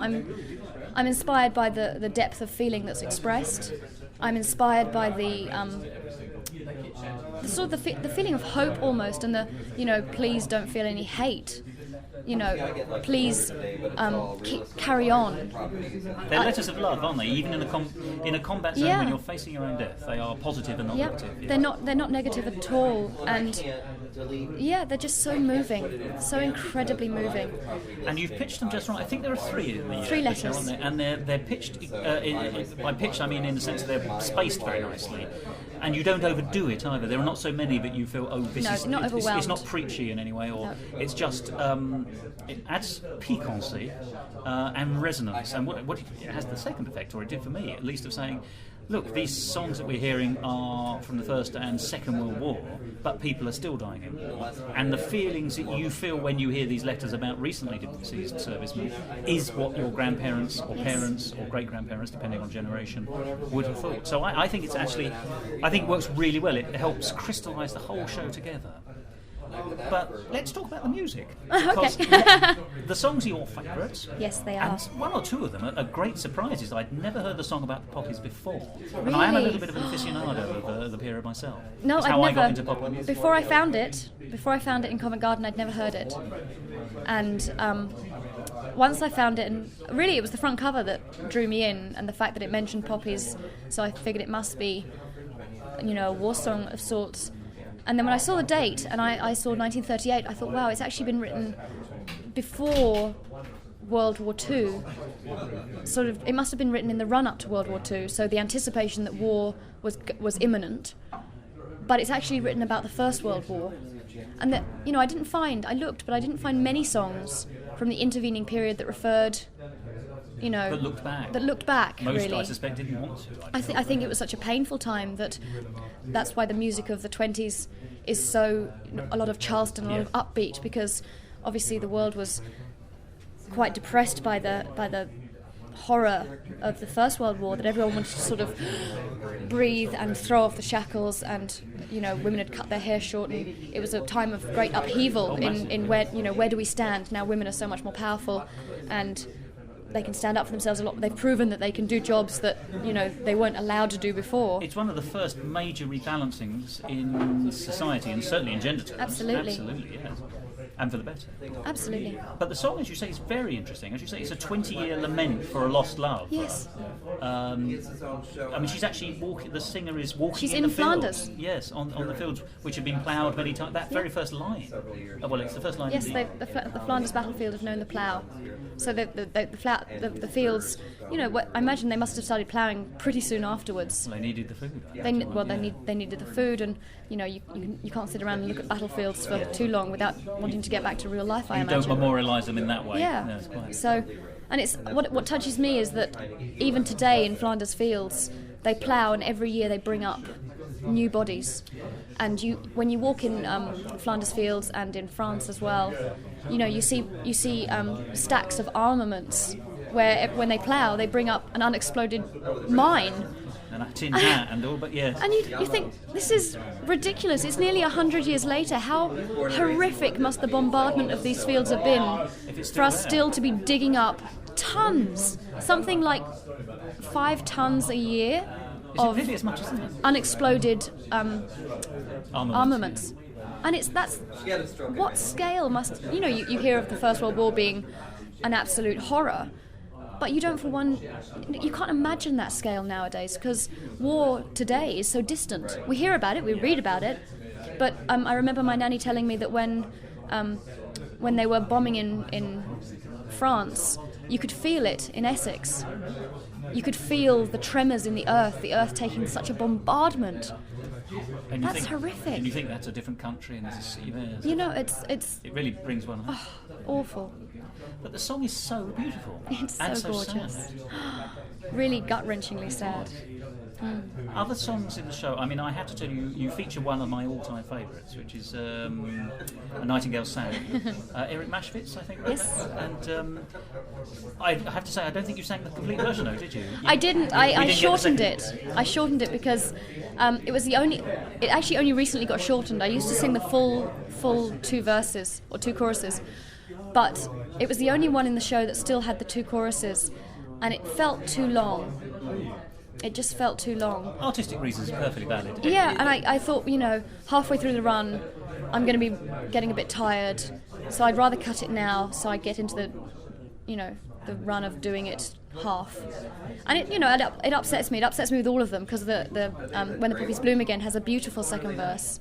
But you can't sing all the verses because the show would just be too long. And you need the variety. There are still too many songs in the show. Well, I wouldn't say that, but I know what you mean. You're pushing your hour, as it were. But it's, you sing it once again with that sort of crystal delivery, which is so perfect. And bring out the chorus.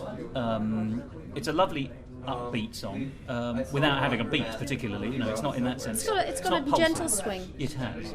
But the structure, I always think of that song. I'm always fascinated by that song almost over all others because of the structure. You have this splendid verse, the winding streets of Mayfair, and then you, as you say, you have the chorus, and then you have the second time round with all new lyrics, and then there's a coda, which I think is all very unusual. And I have only yet found one complete recording of it.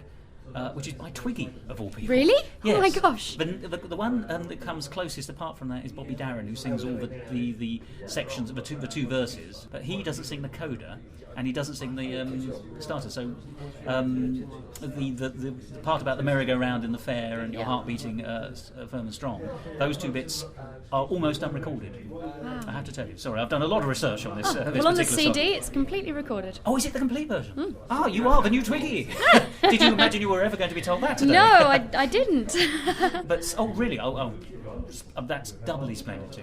Now let's talk about the CD. If people want to hear these songs, they can. They can, yes. Do you have a website? So people... I do have a website. My website is www.lililascala.com. And would you like to spell that? Because Lily isn't... LILILASCALA.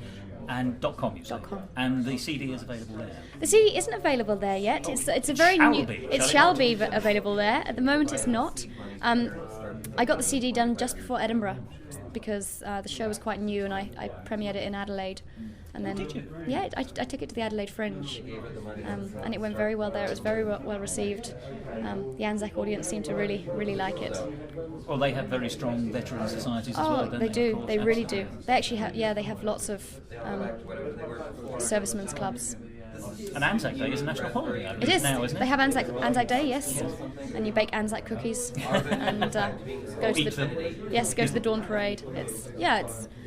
I think remembrance is important everywhere. Now tell me, of the songs, they're all your favourites, but is there any song that stands out more for you on a personal level, or that you? I or you love just We'll Gather enjoy Lilacs. musically? The Ivor Novello. Yes. Well, Finale. I love Ivor Novello. Full stop. You know, if I could just do a show of Ivor Novello, I absolutely would. His music. It does need to be done, so perhaps next year. I mean, really. I utterly adore his music. I think it's slushy without being saccharine, and it's sexy without being smutty, and it has the most glorious harmonies. And it also has a very classical line, which I think is something to do with him being Welsh. You know, the Welsh musical stuff comes through. And I've heard... Well, you start with he and Keep his mother, the home fires burning. which he wrote with his mother. Oh, So it's First World War, Second glorious. World War. So For a you long used to time, I set a couldn't bookend. sing that without crying. Now I've kind of got over that because you don't want to be crying at your first song in the show. It's, Set the tone.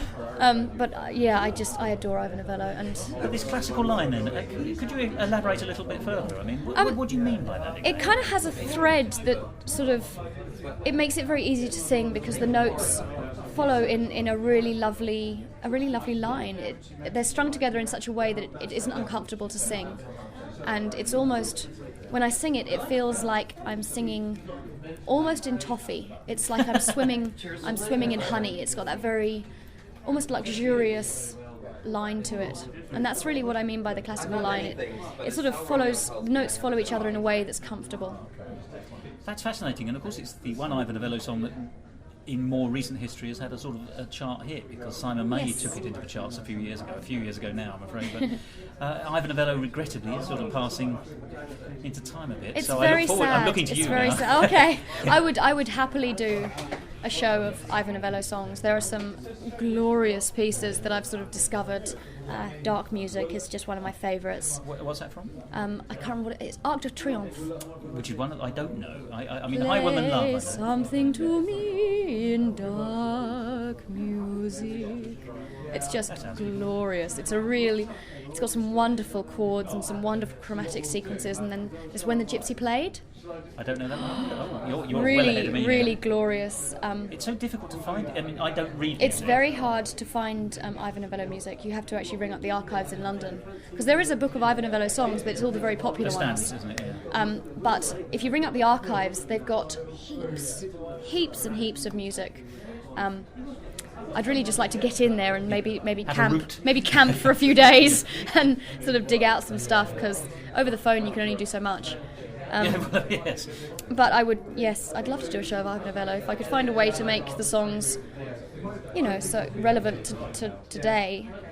Some hook at least. Some yes. hook to make people, because I think if I just did a show of Ivor Novello songs, it would be a very select audience. Maybe when I've actually built up more of a fan base following, it'll be possible for me to do a show of Ivor Novello because people will be just coming to hear me sing and they won't care if there's a hook.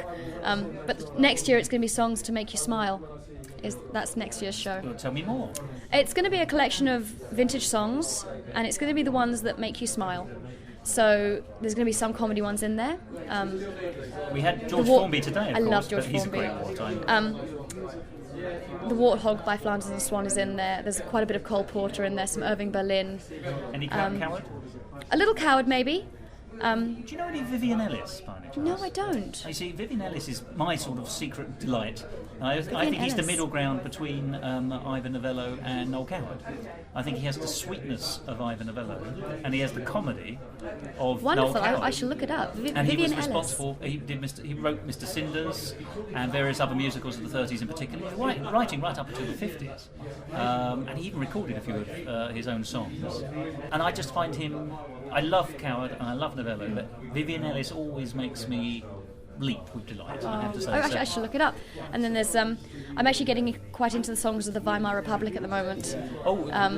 Yes, up to the 30s. Yes, so some of them Early will be in violin. there. There's a really great one called They Call Me Naughty Lola. Now you speak German, don't you? I don't speak German at all. You sing German. I sing then? German. I sing German, That and seems to be doing it harder. I can translate word by word. I would love to speak German. It's on my list of languages to learn. When you sang Lilian Marlene in both English and then in German, I thought, oh, you're bilingual. It was so. Thank you so much. I mean, I don't speak German. But I made a so, point of learning it very correctly because I think it's important. Oh, absolutely. If you're going to sing in a foreign language, at least do it properly. Well, if you're going to They, sing your they own generally, language, do it yes, properly. exactly. But they generally put us to shame by speaking our language better than us anyway. There is truth. So, if you're going to sing in their language, at least try and do it properly. That sounds a fantastic idea for a show. I think that's great. But just bring us back then to War Notes, if I may say, which is a 5-star show in my view. It is. It's evocative. You're not the only one who thinks so. I've got one from Broadway Baby as well. Oh, you're forgive me then. Double the money, if I may say. But seriously, excellent. And it Thank just goes you to so show much. that. Well, I'm really, really reflecting what I think that you've given the audience. How has it been received? Oh, it's been received so well. It's I've had some wonderful stories from the audience because I always try and greet people at the beginning. I think that's very important. If they've made time to come see my show, I can at least say welcome. And I try and say goodbye at the end and thank you for coming. And people were coming up to you at the end. Yes. I noticed, yes. And I've had some wonderful stories. I had a lady in Adelaide who went to see The Dancing Years, which We'll Gather Lilacs is from. She went to see it in the West End for her 18th birthday when it first was on. That was his last show, wasn't it? Yes, it was, 1945. Which is just wonderful. I was so shocked. And she said it was just as wonderful as when I first saw it, which is such a compliment. I had another lady. It certainly is. Another lady who came to me and she had tears in her eyes, and she said, my mother has dry eye syndrome and I haven't seen her cry for 8 years, but today she's actually shed tears, which is quite an amazing thing to do. And then just you yesterday, can make a walk as well. Well done. just yesterday, I had a lady come up to me and she said, my husband was a Spitfire pilot in the Second World War, and he flew over 2,000 missions, and the average before you died was 200. Ooh, crikey. And he survived? I said to her, did he come home? And she said, yes, he did, and then she burst into tears. And it was so amazing that the show had stirred that inside her. You know, after all these years, that feeling of horror that the feeling of he might not come back. The potential that he could get, blown to bits in the sky. And as a Spitfire pilot, it's not sort of in a B-52 bomber. That's a dogfight. It is. Yes. That's and fighting each other, things, really, fighting each other in the sky, chasing each other around, and shooting at each other. That's in an aeroplane made out of foil and tubing. Oh, that's quite. I could see the fear in her face as she said, he fought all these missions and he came home. And we shared a moment and we both shed a tear, and I was so thrilled that she'd shared that with me because it's so important to me. It really, I find it very, very emotional. It shows how evocative it is, really, as a series of songs and a show in its own right. I did want to talk very briefly, however, about your wider love of the music, because there's a song you said you found in New Zealand. Yes. So you obviously root around quite a lot in shops. Whenever I get to an antique shop or a charity shop, I'm there. I send my husband off for coffee, and I'm there just rooting through music for hours and picking stuff out. And some things I find they don't always make it onto shows, but I always try and find stuff that I think I'm going to like if the words touch me and things like that. Like I found a Charlie Chaplin song Really? He wrote music. Well, everyone knows one. There's one. He wrote Smile. Yes. Smile, though your heart is breaking. He wrote other songs, not as successfully as Smile. And with good reason. Are they not quite as? Yeah. I got them. I got a couple because I thought, these are really lovely, and they've got a hook because they're by Charlie Chaplin, so I can bring in the comedy and the "Isn't it amazing?" And then I played it through and went, Yeah. I don't think that's really necessary to put that one in. I think we can put that one to one side. I don't know whether maybe they were just way ahead of their time, and they're still ahead of their time. It just didn't move me enough for me. It didn't move me at all. In fact, sorry, Charlie. If there's any consolation, I've never particularly liked Charlie Chaplin in his film career because I don't find that. I can't respond to his emotional positioning. Yes, that's funny. My husband thinks exactly the same. My husband is a mime. Oh, is he now? Well, he's not. We don't use the M word. Yes. He's a silent comedian. He's the boy with tape on his face. Oh, really? Of whom I have heard. Yes. And so he doesn't like Charlie Chaplin. He doesn't get moved by him at all. He does get moved by Buster Keaton, however. And I've heard that. I do more so, although I haven't seen enough. Yes, Buster is lovely. He's got a more of a charm about him. I find Charlie Chaplin a little bit of a bully sometimes. I feel like he's bullying me into laughing, but there's something so helpless about Buster Keaton. It's not so manipulative, is it? No, it's very sweet, and my husband's much more like him. So you've discovered all these fantastic songs, or less than fantastic songs. Have there been any other major surprises, not necessarily from the show, that you've discovered from that era? Or have you realised over the years that you like the work of a particular composer? I mean, I've always found Eric Mashvich to be vastly underrated. Why he's not a household name in this country. Yes, I got quite into Al Bowley for a while. He didn't write that, did he? He didn't write, he sang. I got quite into the songs that he sang. And then I found out that he was actually killed in the Second World War. He was found dead in his pyjamas. Do you know the story? They think he got hit by they think he came home from a gig, which he wasn't meant to be coming home from. He was meant to be staying overnight, but he chose to go home to London. And they think he got hit on the head because his body was unmarked. It was a shockwave, I heard, or something yes. like that. Yes. I heard he was found in bed in his pyjamas, but physically perfect. I heard he was in the doorway. Oh, right. Oh, well. But so I got quite into his music, and I think with Glenn Miller, I adore Glenn Miller, and the fact that I find it makes me so angry that these wonderful talents were killed for, it makes me so cross. In accidents, really. Yeah. Well, they think that the Glenn Miller was actually shot down. The theory is that because he was on the Nazi hit list.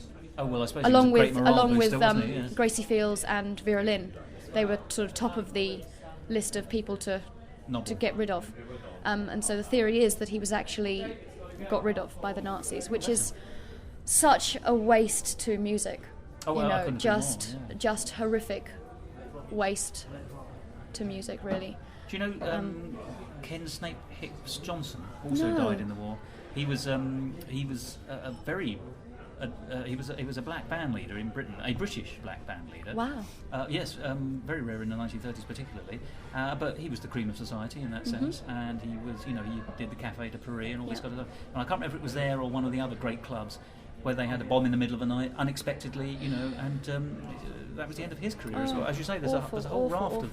And also the actor who played the second lead in Gone with the Wind. What was his name? You're not talking Leslie Howard? Yes. I was thinking it was Pygmalion, but yes, absolutely. He also was killed. And wasn't there a theory in his case, but they thought... they swapped him. They thought that they put him on a plane instead of putting...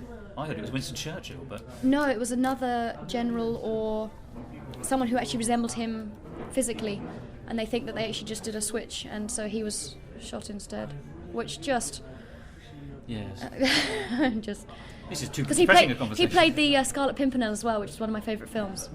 You're quite immersed in the period, aren't you? I'm hooked. I'm really quite depressingly hooked in the period. Do you like? You obviously quite like the comics as well. Then, if you like the comedy stuff, I mean, do you like Will Hay? And yes, I really enjoy the comics. I'm really more of a musicals girl. Yeah. I love anything that's got a song and a dance routine. I love Fred Astaire and Ginger Rogers, Rita Hayworth. I love Gone with the Wind is one of my favourite films of all time. I just desperately want to be Vivien Leigh. She's just phenomenally amazing. Just that sort of hint of madness behind the eyes in every single one of her films. Which is fair to say yeah, that she had in real life, Yeah, no, I she think. did. Yes, she yes. absolutely did. She was a lunatic. But she was an incredibly beautiful, amazingly talented lunatic, and I think some of the best stars had that sort of slightly crazy streak. You know, all the people who have that certain quality that makes them special, that makes them unforgettable. They all have this charisma that comes from being not quite a full picnic. It's beautiful. You know, there's that danger, which just is so enticing. But all those people you've mentioned have glamour. Yes. I mean, from Fred Astaire onwards, there's glamour.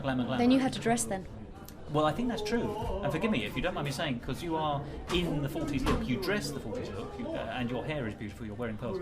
And forgive me, you have beautiful bone structure, and I hope you won't think I'm being rude here. No, but, not at all. But you carried off to a T. Thank you. But I've been to various 40s events in the last year, and everyone looks better. Chaps look better, ladies look better. Men should really always wear suits. I couldn't agree more. Men should really not be seen in jeans. I think the invention of the denim jean You're a outside woman of after my work, heart, I tell you. was possibly the worst invention ever. And Yes. the fact that they invented jeans for women, it should be made illegal. I mean, obviously, you know, when I'm at home not working, I have my down clothes. Yes. But whenever I'm working or socialising or stepping out of my house, I would like to think that people look at me and go, wow, she's very well put together. And I think that it's so you know, it's so nice. It's so nice to have people look at you. And it's, you know, one of the great tragedies I think in my life is the fact that builders have been banned from whistling at you from building sites. It's been made illegal. They can actually be sacked. And I think that's horrific. They never did it to me, so don't worry. I think it's absolutely awful. I think it's really terrible that these builders are not allowed to whistle at girls now. Because, you know, it used to make me feel so wonderful when I'd walk past dressed up like a 50s film star and they'd whistle. It would make my day. It would really make my day. And so now that they're not allowed to do it, I find it really tragic. So I think bring back whistling.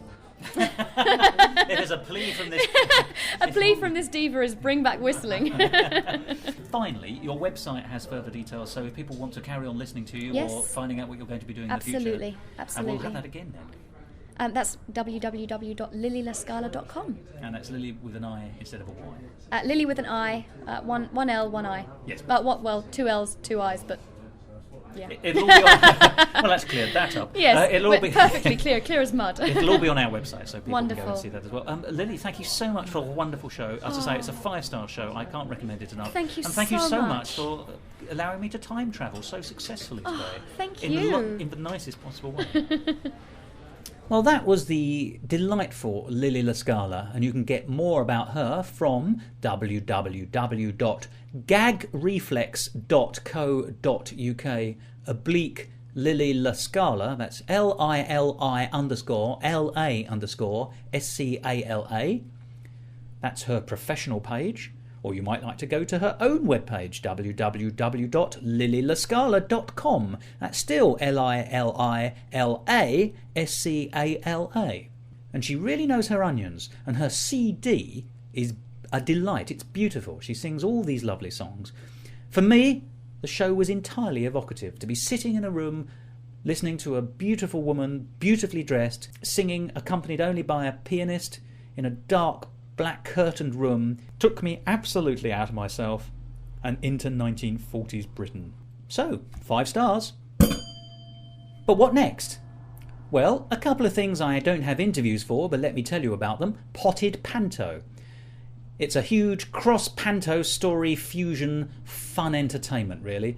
It's 2 children's television presenters who promise within an hour to act out 6 or 7 musicals and do so. So they boil it right down and go through it at a absolute pelt of a pace. A pelt of a pace, I must use that one more often. Well, it built its own mad logic, and like a very good panto, it worked for all ages. A refreshing show. Excellent. Then Indiana Jones and the Pantomime Horse. We discussed this in last week's episode. The sister piece to Sherlock Holmes and the Sound of the Baskervilles.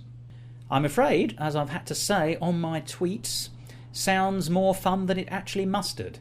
There was some poor diction which killed several of the jokes, but there was a beautiful dame, by which I mean a marvellous dame, very, very funny, and a wonderful villain, and they alone were worth the price of admission. The 2 of those could have just carried on all day as far as I was concerned. And While we're on the subject, all praise to the designer, using a Lego Indiana Jones.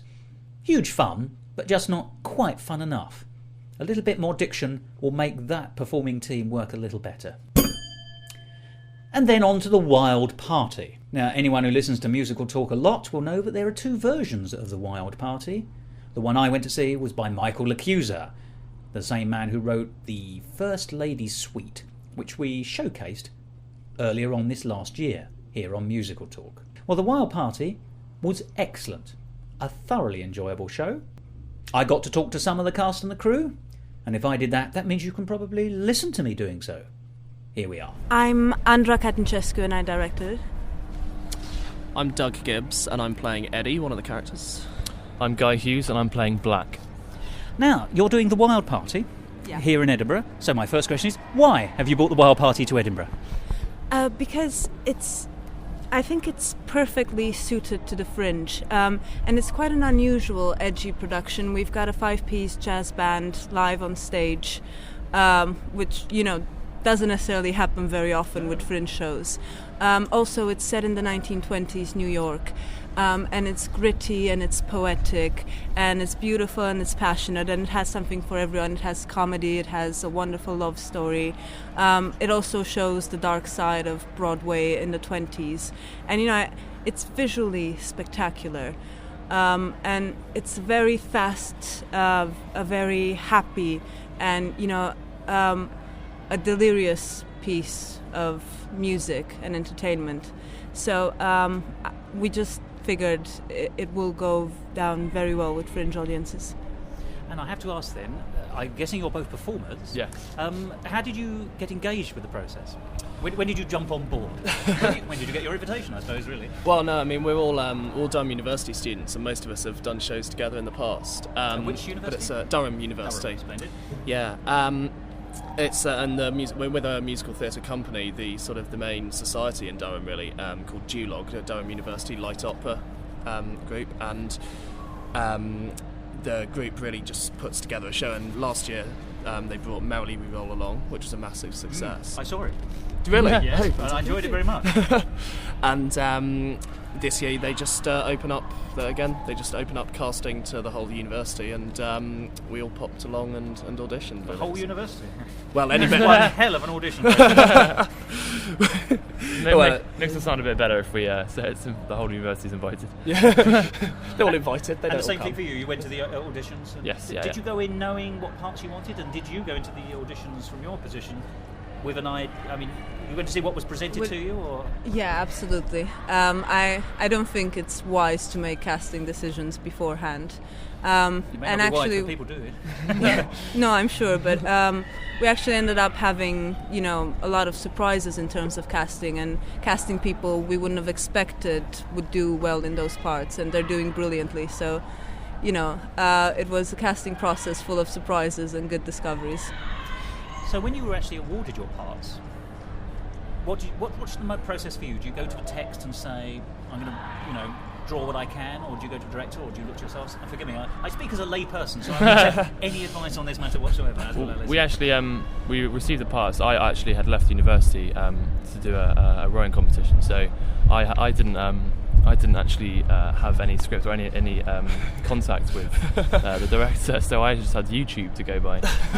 It's an unusual method of getting it. Indeed, but it's very useful to be able to look up the videos and stuff like that and get a brief idea of what the character is without actually having a script or any contact with the directors. There's a lot of us did a lot of listening to the songs on Spotify. Exactly. No, absolutely.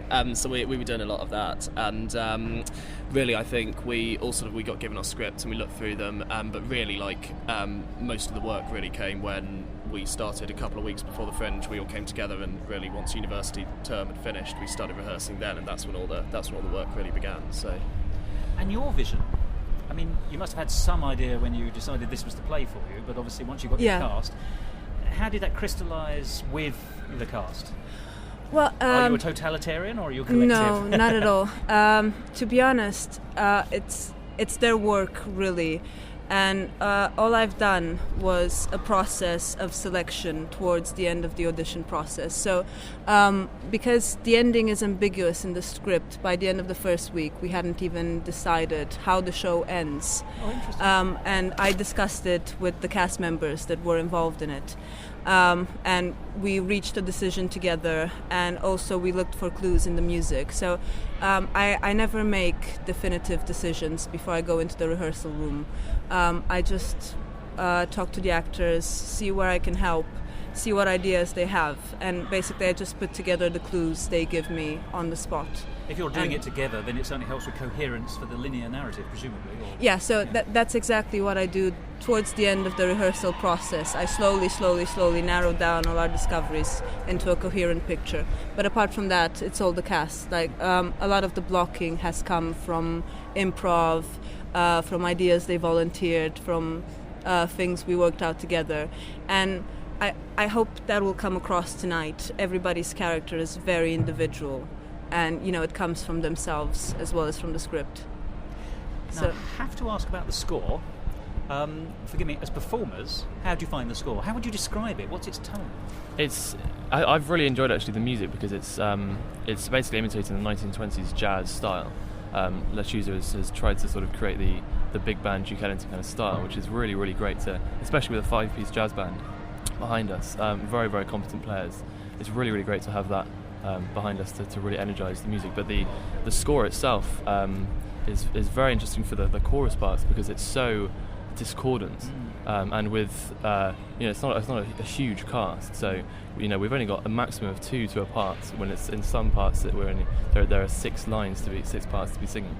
It's a chamber piece, really, isn't it? Yes, yeah, very much so. Yeah, He's very good at those. I mean, I don't know if you've seen First Lady Suite, which is also once again a chamber piece, a little bit discordant and yet absolutely engrossing. It's it throws you a few strings, but you grab onto them for dear life and you have a fantastic time. But it's wild, it's edgy, like a party. It's experimental. exactly.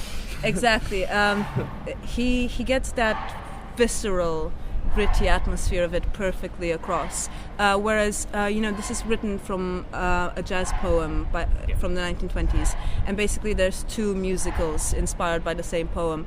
And the other one, the Lipa musical, is a bit more commercial and not as daring musically, more sort of I would pop say. Music, if you like. Because the songs are a bit more harmonious and they're a bit more tame. Whereas this one's challenging. Yeah.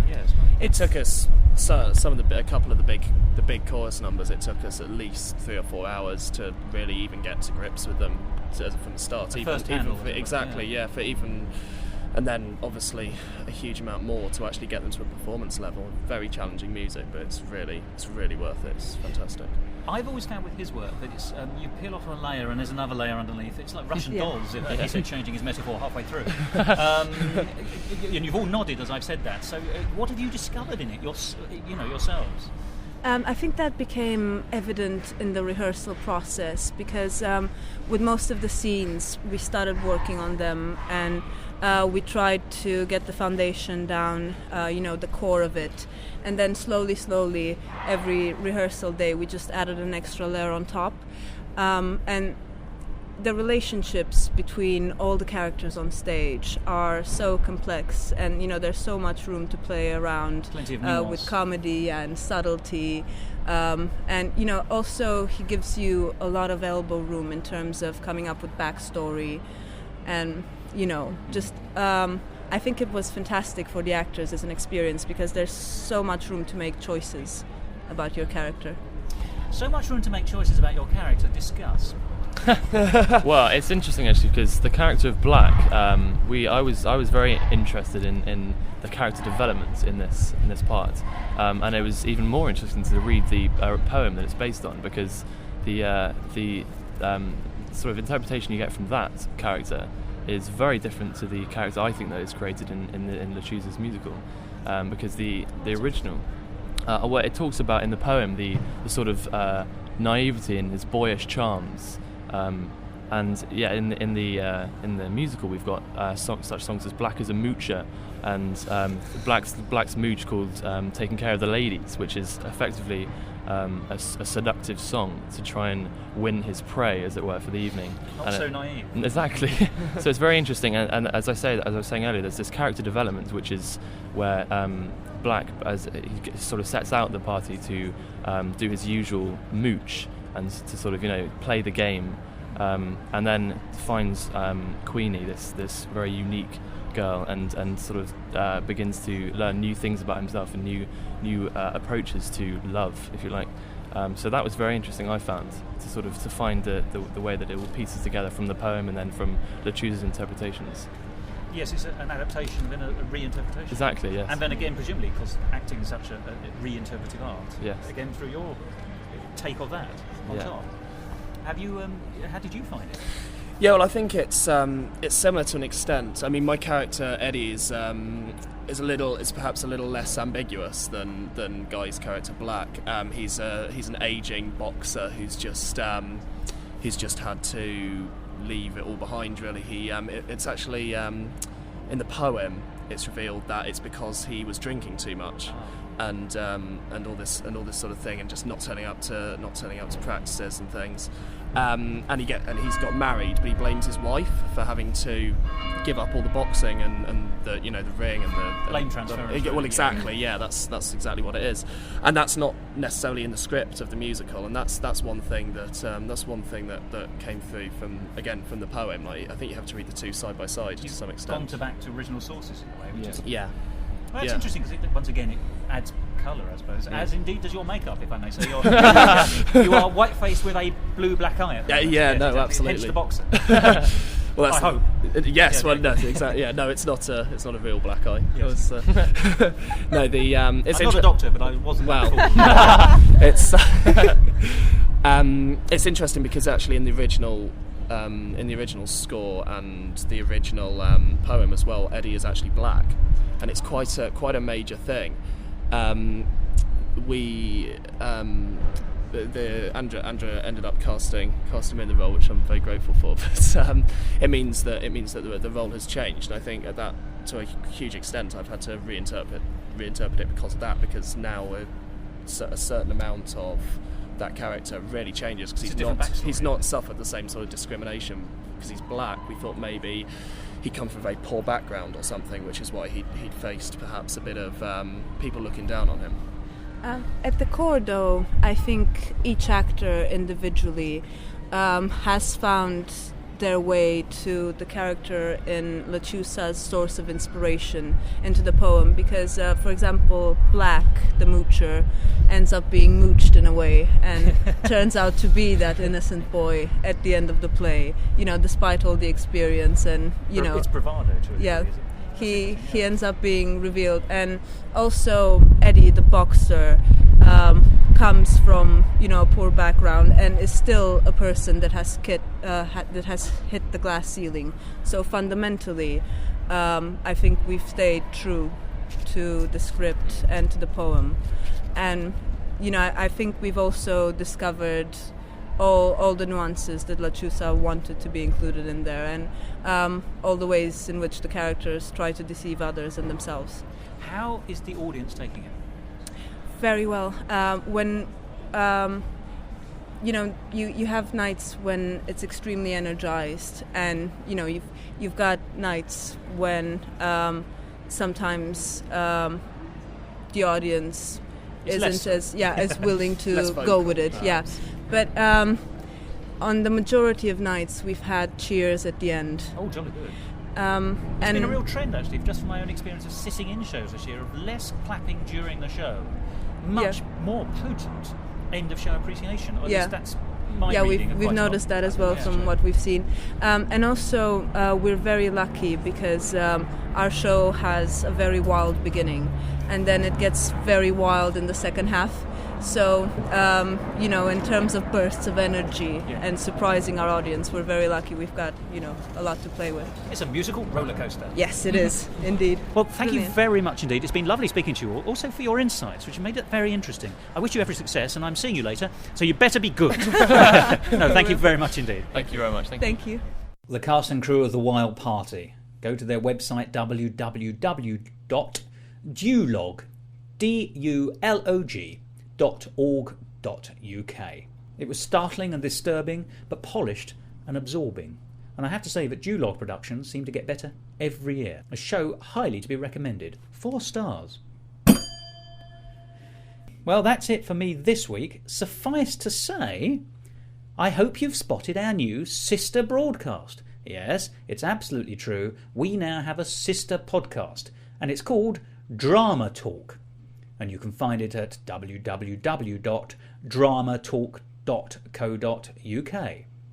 And it does for, and I'm going to use speech marks here, straight theatre, close speech marks, what we do for musical theatre.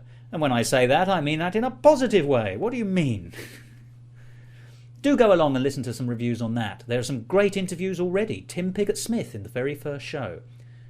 And you'll hear a few names that you've heard before here on Musical Talk, if only in presenting and reviewing. A very exciting new chapter in the world of Musical Talk and its affiliates. I never thought I'd say that. Well, join me again next week for the last of my Edinburgh reviews. And so until such time as that occurs, my recommendation to you is to lie on whatever carpet or rug is closest, rock back and forth in delighted ecstasy, and say, it was all thanks to Musical Talk. Speak to you soon. See you next week. Goodbye. This episode edited and presented by Thos Ribbits. Copyright Musical Talk 2010. And now for some more Edinburgh-style out-talks. Right, we're recording now, so we're on the record. Would you mind just saying something random for levels? The cat sat on a mat. Is that all right? That's perfectly splendid. I think there's been a musical about that. What's the one she does before? Oh, I've lost it. So if we can take some time out of the... Yeah, don't worry, I always cut out the pauses, so everyone looks fantastically spontaneous. Good, thank you very much. Oboe, clarinet, bassoon, and... Was that it? No, it was meant to be oboe, clarinet, bassoon, trumpet, and something else, and it's forgotten my mind. Is that it? We can rephrase the sentence if you like. Yeah. So it's including. Including oboe, including bassoon, clarinet. Not just excuse me. Too early in the morning. But we are now, so just letting you know that we are now recording, if that's okay. What I'll ask, I'm probably do rough levels, so could I just ask you to say any old thing one by one, so I've got a rough idea what your levels are? Oh, it's a pleasure to be here with you today. I'm rather excited to be doing this. I'm pretty tired. I am quite thrilled. Splendid. Well, I think we have the full range of emotions there. I'm getting closer. I hope you don't think that's rude. I'm also going to do the awful thing where I look at the screen rather than you necessarily during the conversation. And I'll edit out any gap while you're thinking, so you'll look really brilliant. Oh, good. What was the question? I usually ask people to say who they are and what it is they're doing. Wonderful. And then I'll just ask a few questions. We'll take it conversationally. Perfect, let's do that. How long have you got? I don't want to take As long as you need. Oh, fine. Thank you very much indeed. I won't keep you forever. I have to be somewhere at 8:30, but... I was rather thinking we could probably sort you. Yeah, I also fancy eating this evening. Good. So, splendid. Well, could you just say something idly for levels? Forgive me, I've got a little screen here. So. I had porridge for breakfast. Splendid. Actually, I think I'm the second person today to refer to their breakfast in a Really? warm-up, so it's obviously something in the air. Salt or sugar?